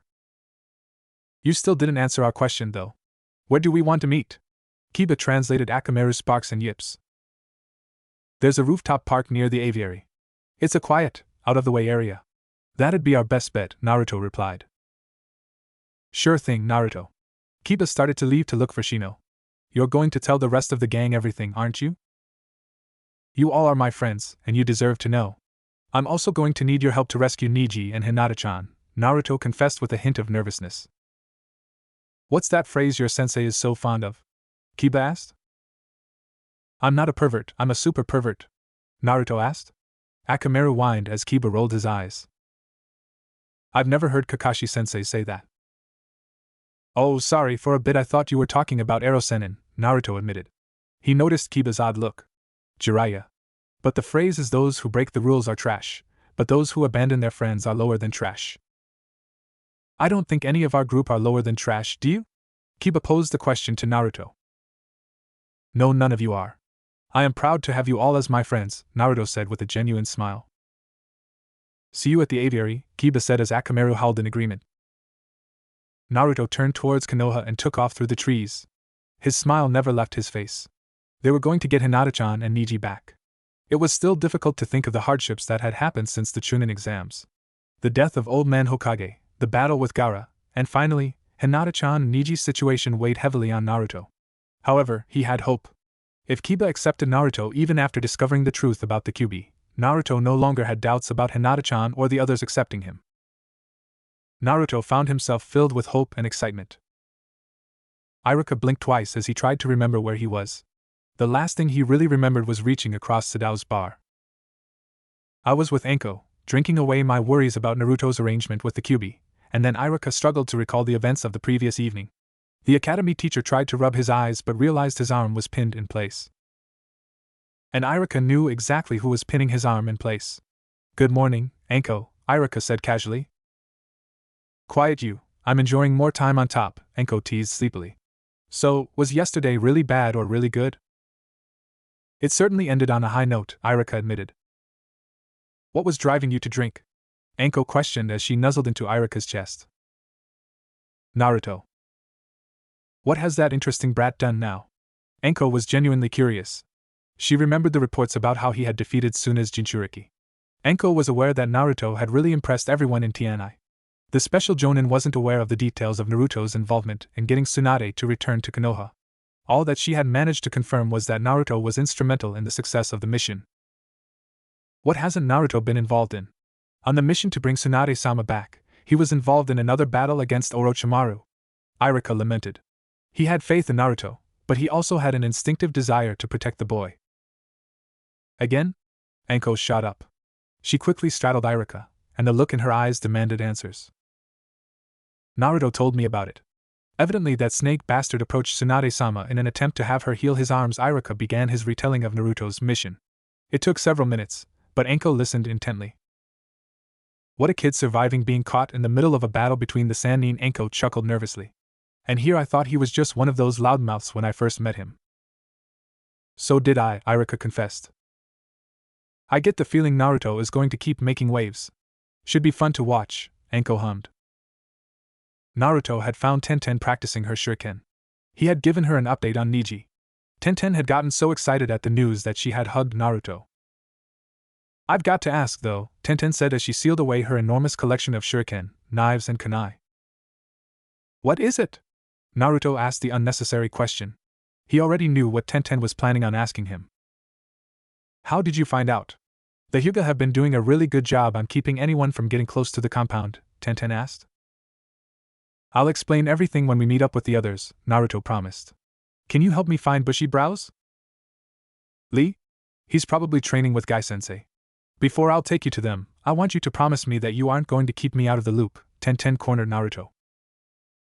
Tenten, I promise, I'm going to tell you and everyone all the details as soon as we meet up with Kiba, Shino and Team 10, Naruto assured his friend.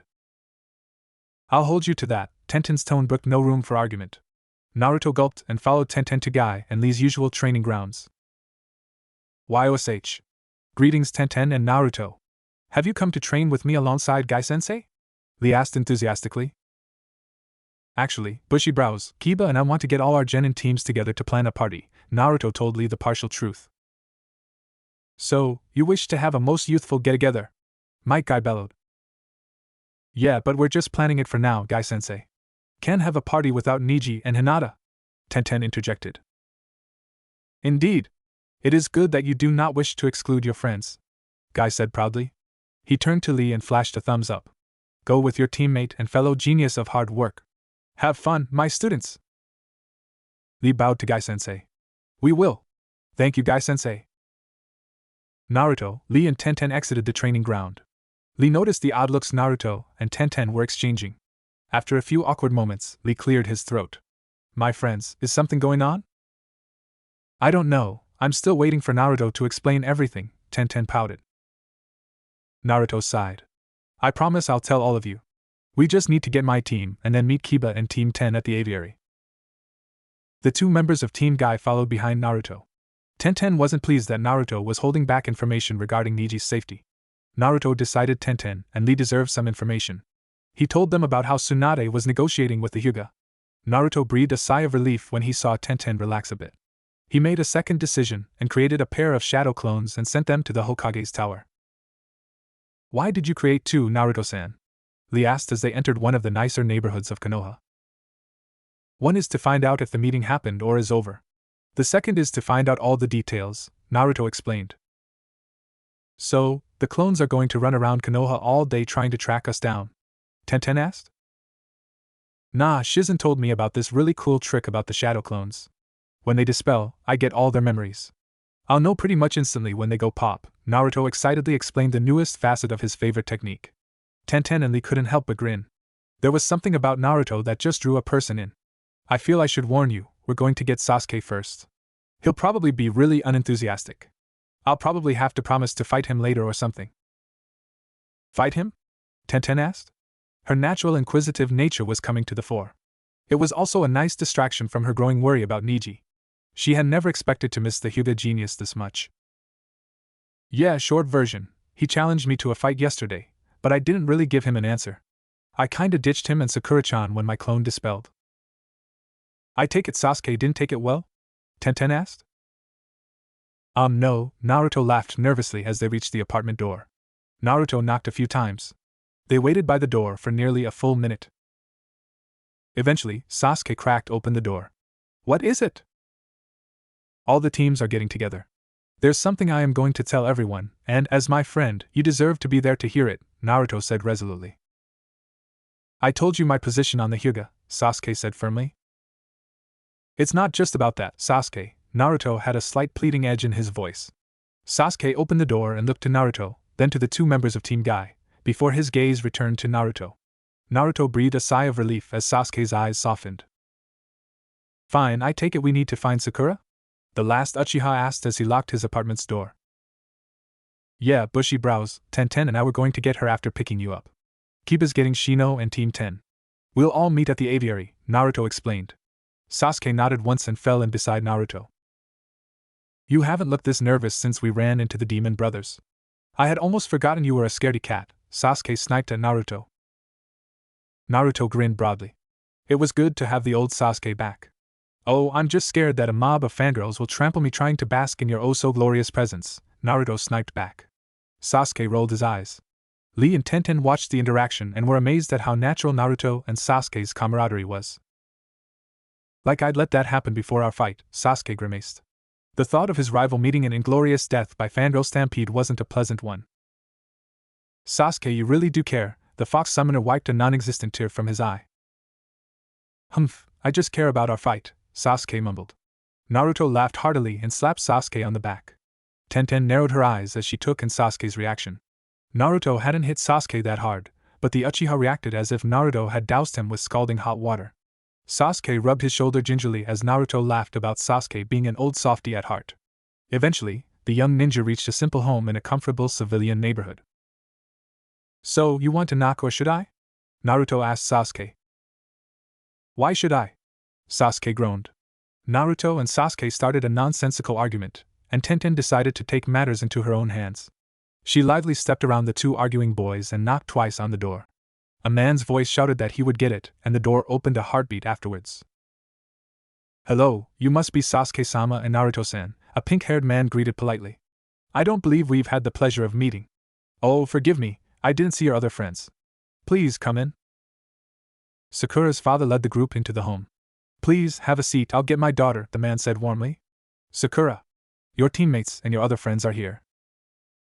Naruto nudged Sasuke. Please tell me I wasn't the only one expecting it to be Sakura-chan's mom with the pink hair. You weren't, Sasuke assured Naruto. The conversation died as Sakura bolted down the stairs. Hello, Sasuke-kun. Hey, Lee-kun. Any luck with your, book Naruto? Oh, hey Tenten? Sakura greeted her friends and comrades in a single breath. Greetings, Sakura-chan, Lee responded excitedly. Sasuke smirked a bit and nodded at Sakura. Naruto's pink-haired teammate blushed at the attention. Sakura's father, however, was not amused and glared at both Sasuke and Lee. It took all of Naruto and Tenten's self-control not to laugh. So why are you all here? Sakura asked. Oh, all the teams are getting together at the aviary. We're going to plan a party to celebrate beating back Sound and getting Bachan back to the village, Naruto easily shared the cover story. Does that mean Hinata and Neji will be there? Sakura asked hopefully. Her shoulders slumped as the devastated looks on Naruto and Tenten's faces provided the answer. Sorry, I guess that's why we're just planning, right? Yeah, it's why we're planning, Sasuke said, and Sakura caught the bitterness Sasuke put into the word planning. Team 7's Kunoichi cast a quick glance at Naruto. Well, we can't keep our friends waiting at the aviary. Let's go, Sakura said with a hint of forced enthusiasm. Naruto, Sasuke and Tenten shrugged and followed Sakura without a word. Lee, however, loudly agreed and followed the object of his obvious affections out of the door. Sakura, honey, make sure you are back before 9. Sakura's father shouted after his daughter. No one missed the emphasis on you, singular. Let me guess, we're not just planning a party. You've got some plan to rescue Hinata, Sakura pointed out the obvious. Yeah, but there's something else I need to tell all of you guys, Naruto said nervously. Sakura gave Naruto an odd look, but her teammate only looked towards the Hokage monument. She sighed and turned to Sasuke for answers. Naruto hasn't told me anything, Sasuke finished with a snort. Sakura turned to Lee and Tenten. The two members of Team Guy simply shrugged. They were as clueless as Sasuke and Sakura. The young shinobi reached the aviary without another word being spoken. Kiba, Shino and Team 10 were waiting at the foot of the stairs. Kiba nodded at Naruto's approach, and Naruto returned it. The park up top is clear, you want to tell everyone here or there? Kiba asked. We'll go up to the roof. I've got a lot to tell, and I'd prefer to just tell my friends, Naruto said firmly. Sasuke's eyes bored into Naruto's back as he ascended the stairs. The others followed Naruto up the stairs. Naruto closed his eyes, and everyone could notice the change as Naruto reopened them. His eyes had an icy feel to them. They were no longer the eyes of a prankster or a rookie genin. They were the eyes of authority. You guys might want to take a seat. This will take a while. Everyone but Kiba and Sasuke immediately took a seat. Kiba leaned nonchalantly against the railing of the rooftop park.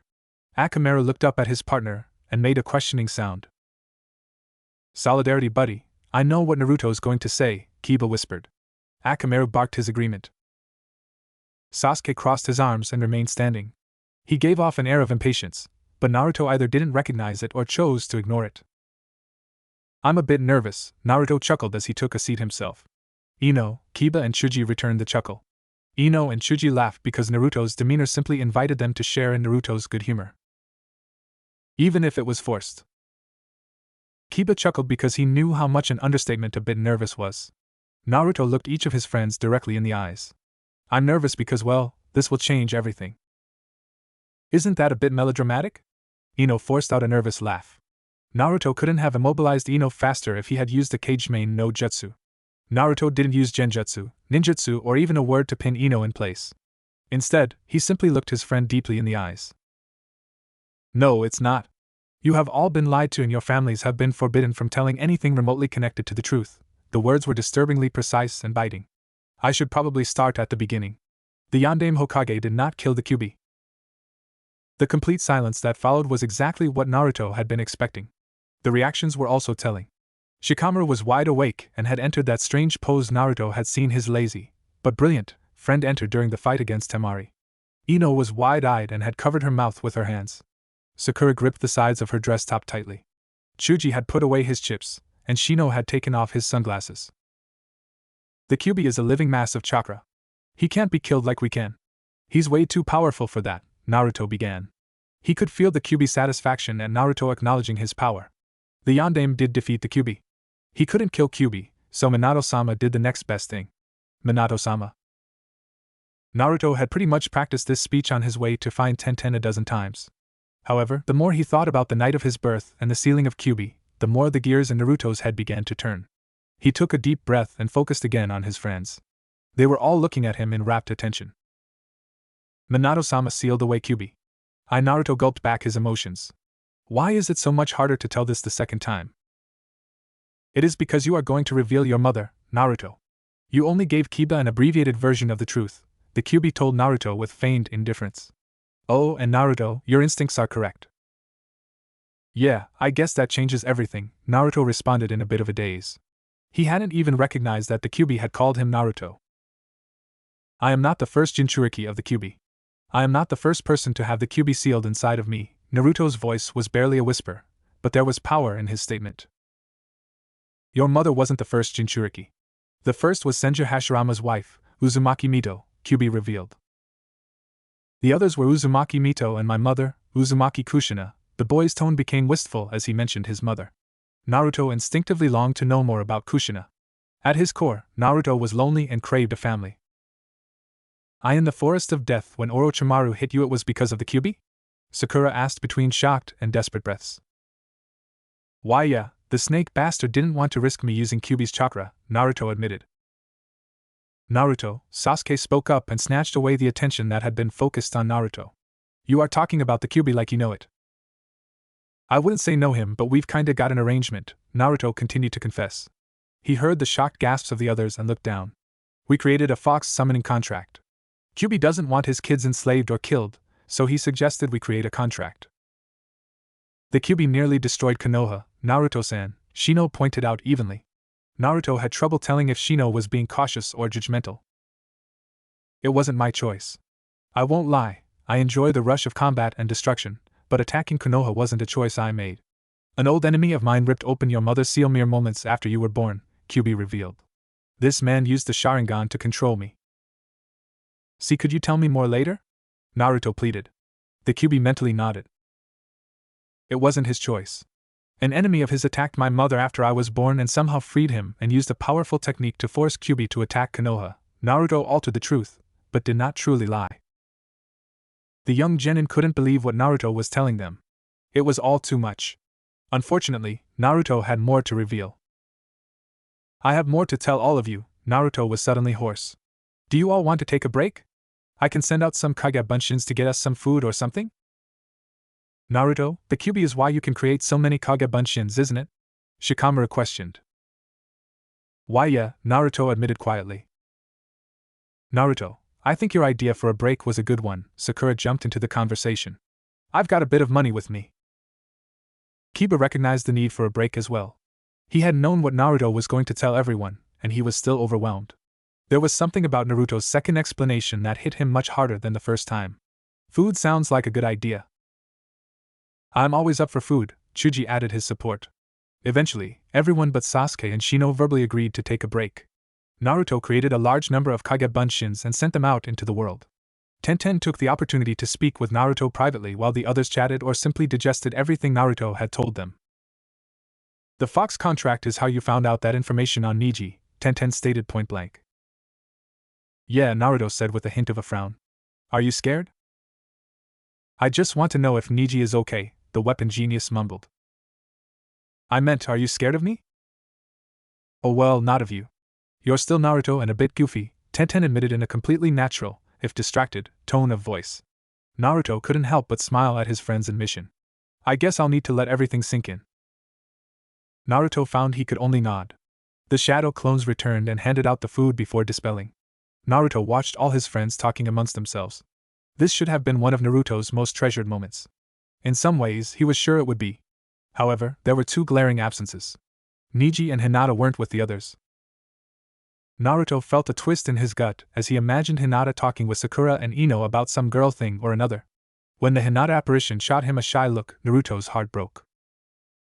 Hanako was grateful that she was not involved in the negotiations with Tsunade-sama.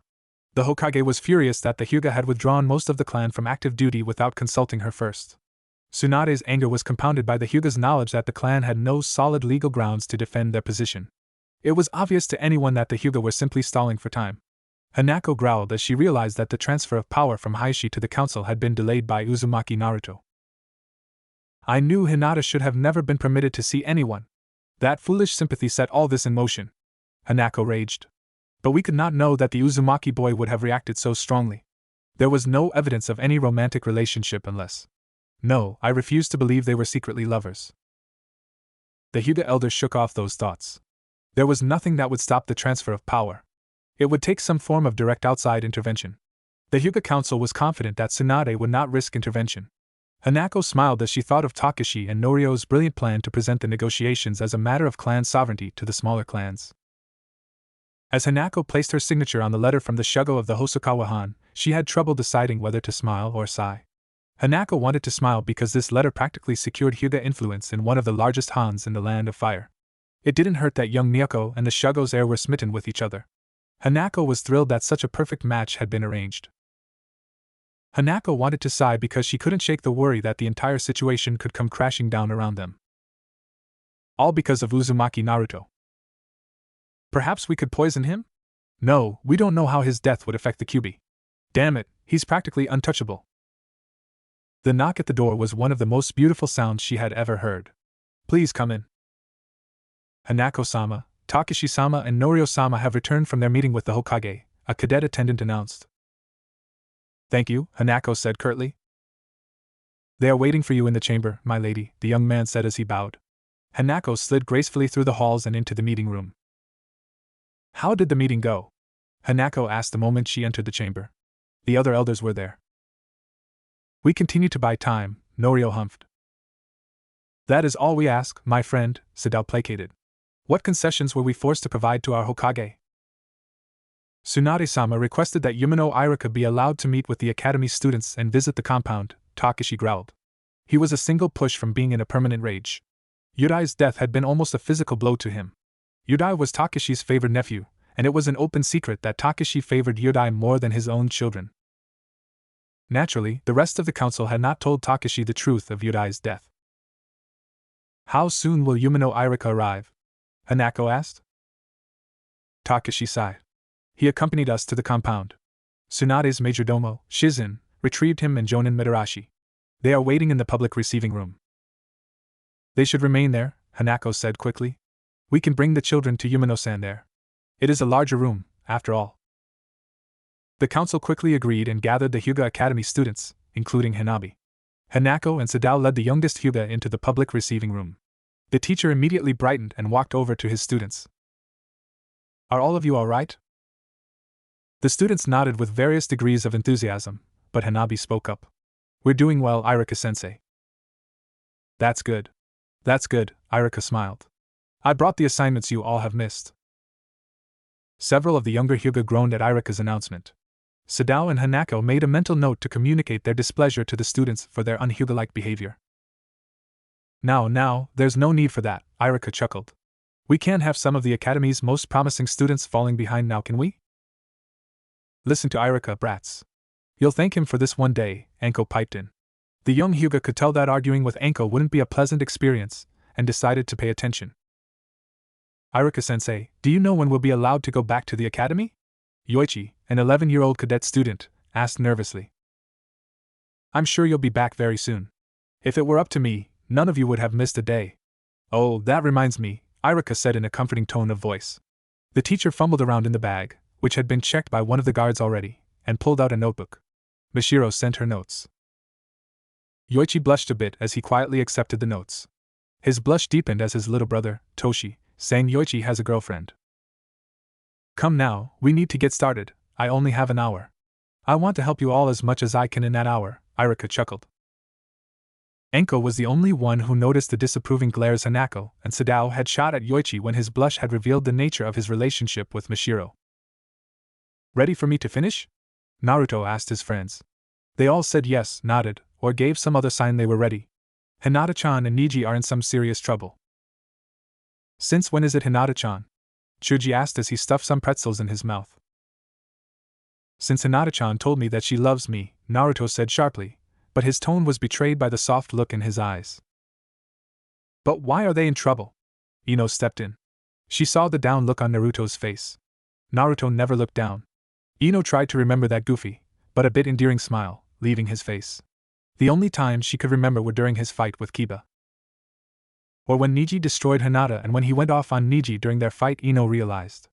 This whole sudden interest in Hinata isn't as sudden as I first thought.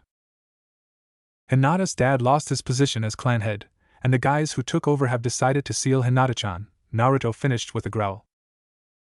What about Niji-san? Lee asked calmly. Lee's calm tone of voice was a bit unnerving. I don't know yet. I'm worried though. If the Hyuga are willing to seal Hinata-chan, whatever they are planning for Niji can't be good.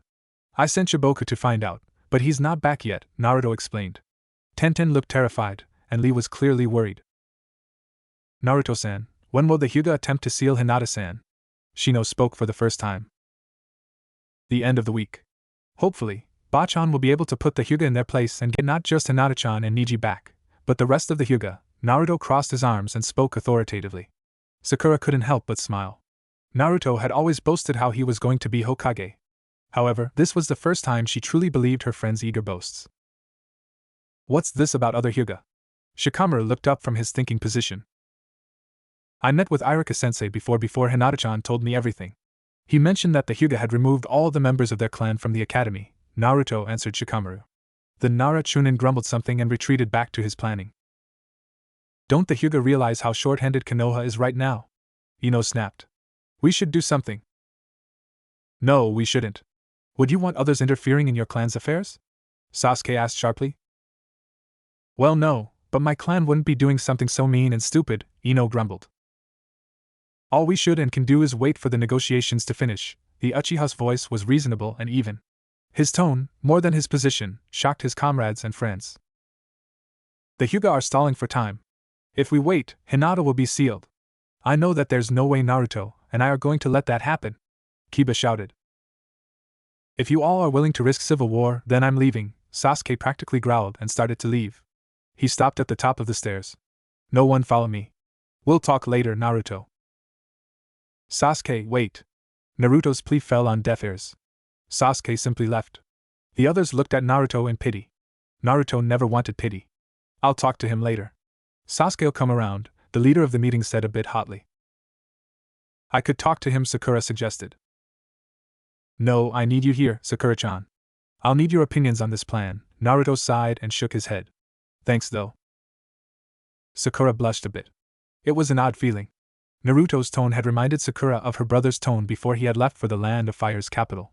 Sakura missed Kenji. Kenji would always be the most enthusiastic about Sakura's good grades and would reward her marks with ice cream. Sakura shook off equating Naruto with Kenji and filed it away in the corner of her mind. You're welcome. Sasuke's right though. We don't want to piss off any of the clans. Especially since we've still got that black eye from the snake bastards invasion, Naruto finished with a deep breath. Man, all this thinking and talking feels like a full contact training session, Naruto thought to himself. Well, your brain is your least exercised muscle, the Kyuubi quipped. You're not helping, furball, Naruto grumbled to the Biju. So, what are we going to do? Chuji asked. You guys aren't going to do anything directly, Naruto smiled mischievously. I'm going to do all the legwork to get Hinata-chan and Niji out. I just need you guys to help keep Niji and Hinata-chan safe after I bust them out. I'm not going to tell you who is going where though. Why not? Kiba asked from his spot against the railing. Because that way, no one knows so we won't have to lie, Naruto explained. All you'll have to know is that all of you are going to have either me and Hinata or me and Niji show up at your houses. Transformed shadow clones, Shino said admirably. That is a clever idea, Naruto-san. Thanks, it's a good technique, and it's hard to see through. I mean, if Kiba's sense of smell or Zabuza, an A-rank missing nin, couldn't figure it out, I think we'll be good, Naruto pointed out. Tenten looked excited. You could bring them to my place. My parents are on a trade mission to the Land of Rivers. You can make out with Niji after everything calms down, Tenten, Naruto rolled his eyes at his older friend. But Tenten pouted.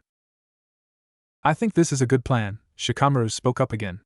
The only problem is how you're going to avoid bringing attention to the battle at the Hyuga compound. I've thought of that. That's why I'm not going to be very subtle, Naruto said firmly. Naruto, buddy, you're never subtle, Kiba laughed. Naruto crossed his arms and sat down. The chuckles of his friends weren't helping matters. Moving on. Naruto barked. My plan is to use my summoned foxes and shadow clones to quickly find Hinata-chan and Niji. As a distraction so we can all get out, I'm going to try to destroy the way to create the Hyuga seal. Naruto-kun, I do not mean to dampen your spirits, but it is likely that there isn't a device that creates the Hyuga's Juinjutsu. The knowledge of the seal is likely held by certain members of the Hyuga clan, Lee explained. Well, I'll still keep an eye out for something to stop the seal, Naruto sighed as he realized Lee was right. Naruto had been hoping he could immediately destroy the cursed seal forever. I guess Hinata-chan and Niji will have to help me figure something out, Naruto thought and was grateful that the Kyuubi did not add any sardonic commentary. Does anyone want to back out? If you don't want to get involved, I won't force anyone, Naruto asked his friends. There was a chorus of amen or other affirmative words. Naruto smiled. Thanks, guys. You're welcome, Naruto-kun. We must forge the bonds of our friendship in the hottest of flames, Lee said enthusiastically. Sakura! Tenten suddenly shouted. Sakura jumped in shock. You are now my best girlfriend. I'll be spending the night when Naruto rescues Niji. Oh, okay, Sakura chuckled nervously. She remembered all the weapons Tenten had thrown during her match in the preliminaries. Sakura didn't want to become a target. Don't look so nervous, Sakura-chan. I'm sure you'll have a great time. Naruto laughed as he stood up. I think we've had enough earth-shattering revelations for one day. I'm going to find Shiboku and find out how things are going in the Hyuga compound. The present Konoha 12 all agreed and went their separate ways after exchanging a few words. Naruto took a deep breath as he looked towards the Hokage monument. In that moment, he realized what would be expected of him when he became Hokage. Naruto had never felt like he was being pulled in two directions before. On the one hand, he felt as ready as he ever had. On the other, the scope of the Hokage's responsibility finally hit him. I'll have my friends to help me. I'll never be alone, Naruto's thought gave him hope. All he needed was hope. Sasuke closed his eyes and leaned against the tree trunk. After leaving Naruto's meeting, Sasuke had retreated to his favorite spot outside of his apartment. He came to this place to calm his thoughts. Sasuke still couldn't believe that Naruto had a demon sealed within him. If I become strong enough to defeat Naruto, I could defeat Itachi, Sasuke thought to himself. His thoughts were cut off quickly. Sasuke's mind went into overdrive and he instinctively activated his Sharingan as the wire tightened around him. Calm down, Sasuke. There's no need for your Sharingan. I just want to make sure you'll sit still and listen, Kakashi chided Sasuke. What do you want? Sasuke growled. To talk. You know, do that whole wise sensei thing, Kakashi said idly. If you just want to talk, why restrain me? Sasuke's growl became deeper and more animalistic. I could tell by the way you were sitting, heck, everything about you screamed where your mind was at. I'll say this plainly, stop seeking revenge, Kakashi's voice took on a serious tone. Itachi must be brought to justice. Sasuke bellowed and struggled against the wires restraining him. And he will be. But Sasuke, what you are after isn't justice. Justice is a conclusion. What you're seeking is revenge. There's a difference. You need to ask yourself two questions, what else, and what then? If you don't really understand the questions, then you're slipping, Kakashi's visible eye softened. I've been submerged in this world for so long. I've seen cases like you more times than I can count. Every one of them who tasted revenge, they drowned in it. They were never satisfied. In the end, there was nothing. What the hell do you know? How can you even comprehend my situation? Sasuke raged. Kakashi attempted to calm his student. The copy ninja's words died on his tongue as Sasuke's face changed. Sasuke's face took on a hard edge. It was cruel, enraged, and crazed. However, it was the ecstasy in Sasuke's eyes that froze Kakashi's blood. What if I killed everyone you really love? What if I slipped and became Itachi? Sasuke didn't rave or shout. His voice was even and every word was carefully chosen. How far would you fall? Maybe you'd fall to my level? Maybe you'd experience a fraction of my pain? Kakashi sighed. That would work. Unfortunately for me, I don't have anyone I really love. Sasuke's collected and smug look melted away. His brow furrowed and his jaw shook with fury. Just like I thought. Just another person who hasn't had their bonds stolen. How can someone who has never experienced loss lecture me about what I must do? Kakashi chuckled, but there was no humor in the laugh. It was a hollow, broken noise. All those people have already been killed. Obito, my best friend and Uchiha, died saving Rin and myself during the Third Great Shinobi World War. Rin was assassinated a few years after the war by IWA. The village hidden in the rocks is a bit of a sore loser. My sensei was killed during the Kyuubi's attack. And my father, well, my father's been dead even longer than that. Sasuke couldn't speak. His mind couldn't form a coherent thought. In fact, his mind could barely function beyond replaying Kakashi's statement over and over again. Sasuke was even oblivious to the sting in his eyes and the dull pain on his arms. It was only when he instinctively blinked that Sasuke realized a bead of sweat had worked its way into his eyes. My life has been a long and hard one, Kakashi said softly. He was beginning to ramble. The Jonin was desperate to reach Sasuke with his words. You said that the Kyuubi killed your sensei, Sasuke said evenly. Kakashi nodded. Then how can you stand Naruto? So, he told you? Kakashi asked quietly. Sasuke nodded. I can stand him because I've lived long enough and know enough to realize that Naruto's the Kyuubi's jail, not the Kyuubi's new form. I had hoped, truly hoped, that you'd know the difference. The teacher and the student were silent for a moment. Kakashi shook his head and began the process of freeing Sasuke from his restraints. I'll leave you with one question. Have you ever realized that your precious comrades would help you bring Itachi to justice if you only asked? Kakashi disappeared and left Sasuke with his thoughts. Sasuke wasn't sure how long he had sat there. His thoughts kept going back and forth from his teammates to Itachi and back again. A sudden and subtle shift in the moon's light sent Sasuke's mind racing. He was up and primed for action in an instant. 4 figures landed on the branches a few feet from Sasuke's position. Who are you bastards? Sasuke snarled. The 4 sounds. The East Gate's Kidamaru, the first mysterious shinobi said. Sasuke shot a quick dismissive glance in his direction. Kidamaru was wearing an Otogekyo Hitite and had a strange body. The sound ninja possessed 2 extra sets of arms. Orochimaru's representatives, Sasuke thought. The same. The South Gate's Jirobo, the physically largest of Orochimaru's agents, said. The same. North Gate's Tayuya, the lone girl, introduced herself. She met Sasuke's gaze and challenged him. Sasuke responded to the challenge and noticed that the girl clearly didn't like him. Good, I don't like her either, Sasuke snorted. The same. The West Gate's Sakan, a very androgynous ninja, introduced him, or herself. The Otogekyo ninja became a blur and darted around Sasuke. The attacks came suddenly and Sasuke could barely dodge and block. He needed to buy time and space to activate his Sharingan. Sasuke crushed the fact that he could only reliably activate his Sharingan when enraged. This situation was already dangerous, and getting angry would only make his attacks sloppy. Sasuke managed to block the girl's punch and used the momentum to leap away. He called upon his chakra to stick to the tree. Now! Sasuke roared in his mind and shot out at the sound ninja. He managed to land a flip kick to Sakan in the shoulder. Sasuke landed in a crouch in order to dodge a flurry of attacks from Kidamaru. The Uchiha didn't pay any attention to the third of the 4 Otogekyo ninja and positioned himself for the next attack. Sasuke caught Jirobo's punch and used the larger ninja's momentum to throw him into the other enemy ninja. Sasuke felt a rush of satisfaction as he watched the large man crash into the others. The rush quickly left as a haze dissipated and revealed a number of substituted logs. TCH, damn, Sasuke raged. What does Orochimaru want? Orochimaru-sama wants your prissy ass for some reason, Tayuya spat. He said I'd come to him for power. Orochimaru must be getting impatient, Sasuke taunted. Orochimaru-sama feels you would benefit from his training, Jirobo said in an icy tone. Humph, Sasuke grunted. He sent you all here to either bring me to him, or kill me if I refuse. Perceptive, Sakan said in an oily voice. We won't be leaving tonight, Sasuke said authoritatively. One or both of my teammates will be stopping by tonight. They'll raise the alarm that I'm missing. Konoha knows about the curse seal and will know exactly where I'm going.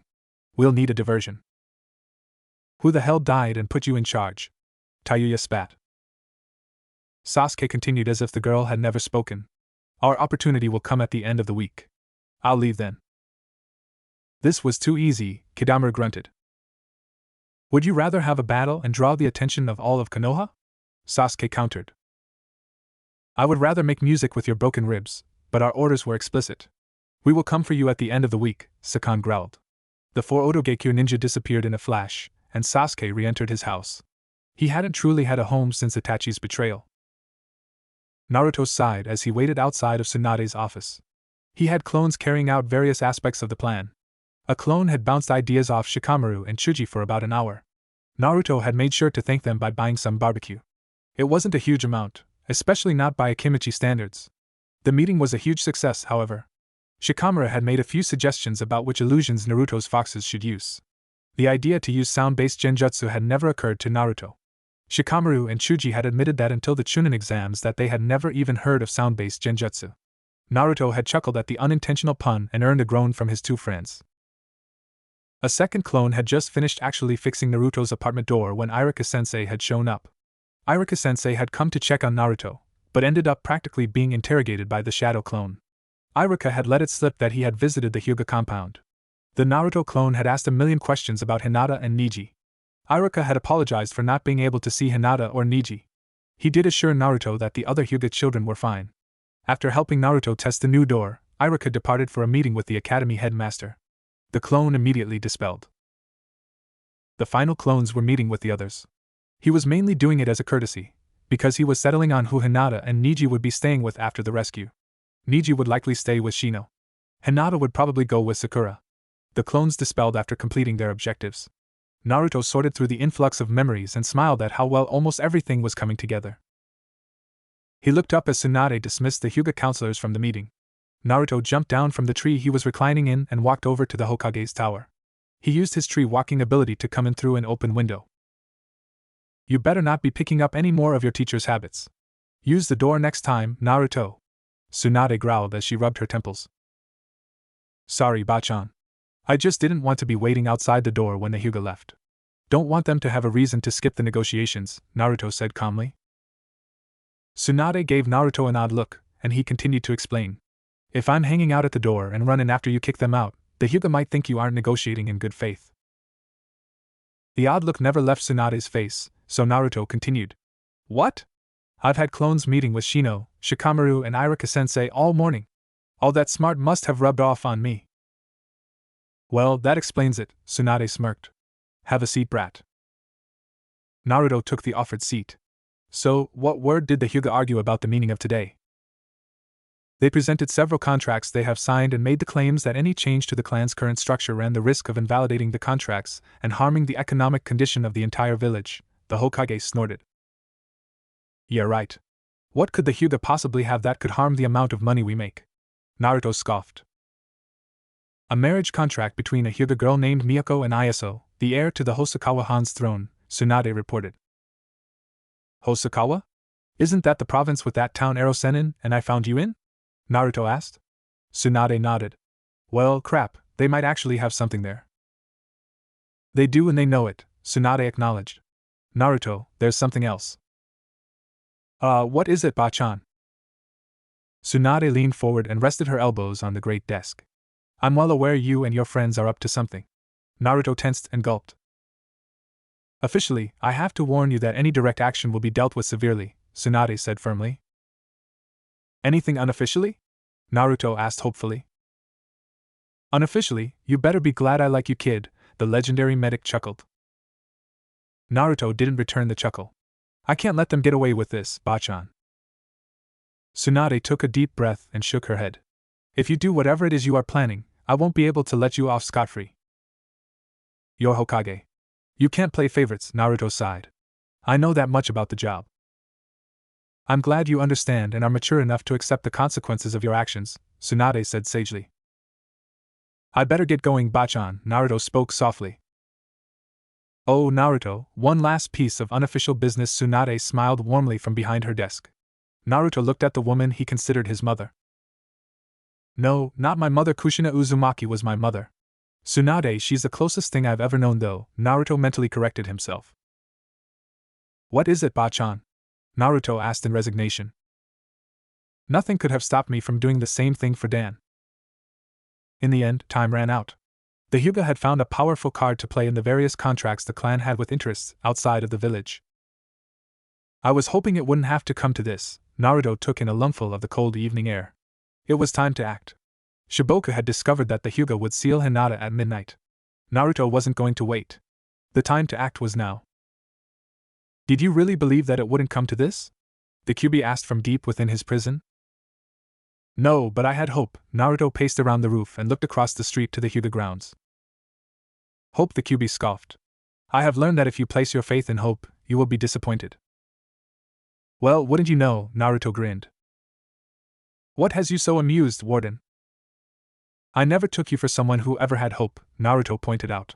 The Kyuubi fumed inside his cage.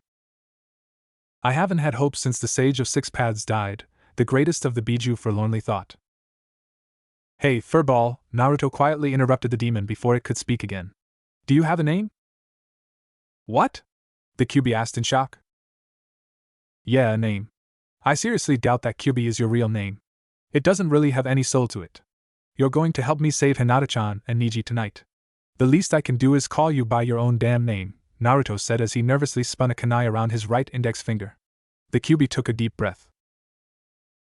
I have been controlled, sealed, and degraded by your kind for longer than you can imagine. The greatest insult has been that none have ever asked for my name. You are the first to ever ask. Kyuubi swallowed back the emotion in his words. Not even Mom? Naruto asked softly. Your mother rightly attributed her loneliness to being my prison. She was much like you. For years, only Uzumaki Mito could reach her. It was only after your father saved her from Kumo that she accepted another. You refused all week to tell me about my mother. Now you taunt me with details to distract me from my question. Naruto watched his hand quiver in anticipation, nervousness, and longing. Naruto, the Kyuubi growled. He hated when his new warden got perceptive. My name is Kurama. Naruto bit his thumb and flashed through the hand seals. He completed the seals required for the summoning jutsu and slammed his hand on the rooftop. Shiboku and two massive fox demons appeared at Naruto's side. The two large demons were a strange conglomeration of flesh, brass, and stone. Naruto cast an appraising glance at his latest summons and was enveloped in a blast of steam that escaped from an oddly positioned pipe. Shiboku looked up and inclined his head respectfully. Well, Kurama, time's up. Let's get drastic. Niji took his place in the procession, and desperately fought the urge to curse his fate. Naruto had rescued him from his fatalism. Niji needed to have faith that Naruto would rescue him from this tragedy as well. We could stop this ourselves if it wasn't for the seal, Niji lamented. The branch members were all veterans of many missions and most of the main branch had not taken a mission outside of Konoha in years. The discontent in the clan had been building for years, but Hayashi's stances had truly begun to heal the rifts in the Hyuga clan.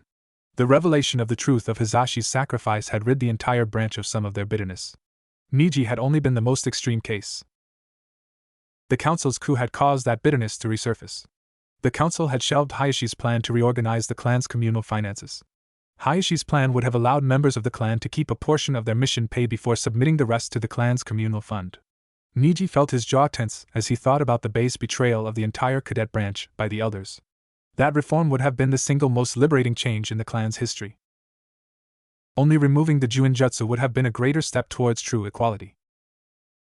Niji looked towards the three main branch guards. One guard's hands were practically twitching in anticipation. There was no way the 6 cadets could react fast enough to disable the guards.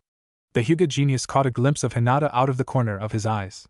He was proud of his sister figure. She was handling herself with dignity and bravery. Hinata knew Naruto would prevent this. Niji agreed with her. Naruto would do something about this. Niji just wished Naruto hadn't waited until the last possible moment. What is that? Niji heard one of the guards ask. Niji saw a small fox stalking along the wall, but quickly deduced 2 points. 1. It wasn't Shiboku. The fox's coloring, size, and number of tails were off. This fox was a small brownish-red creature with only a single tail. 2nd, the main branch guards hadn't noticed the fox. Niji narrowed his eyes as he wondered what the guards had noticed. A genjutsu. Niji felt the subtle presence of chakra and exchanged a surprised look with the other cadets escorting Hinata. It was strange, however. The genjutsu felt unlike any other genjutsu Niji had ever encountered. It was far more pervasive. The genjutsu was also localized around a specific area. We must warn the council that we're about to be attacked. The nervous main branch member shouted. Who would be brazen enough to attack us? Another guard growled. Before anyone could answer, the wall at the end of the hallway practically exploded.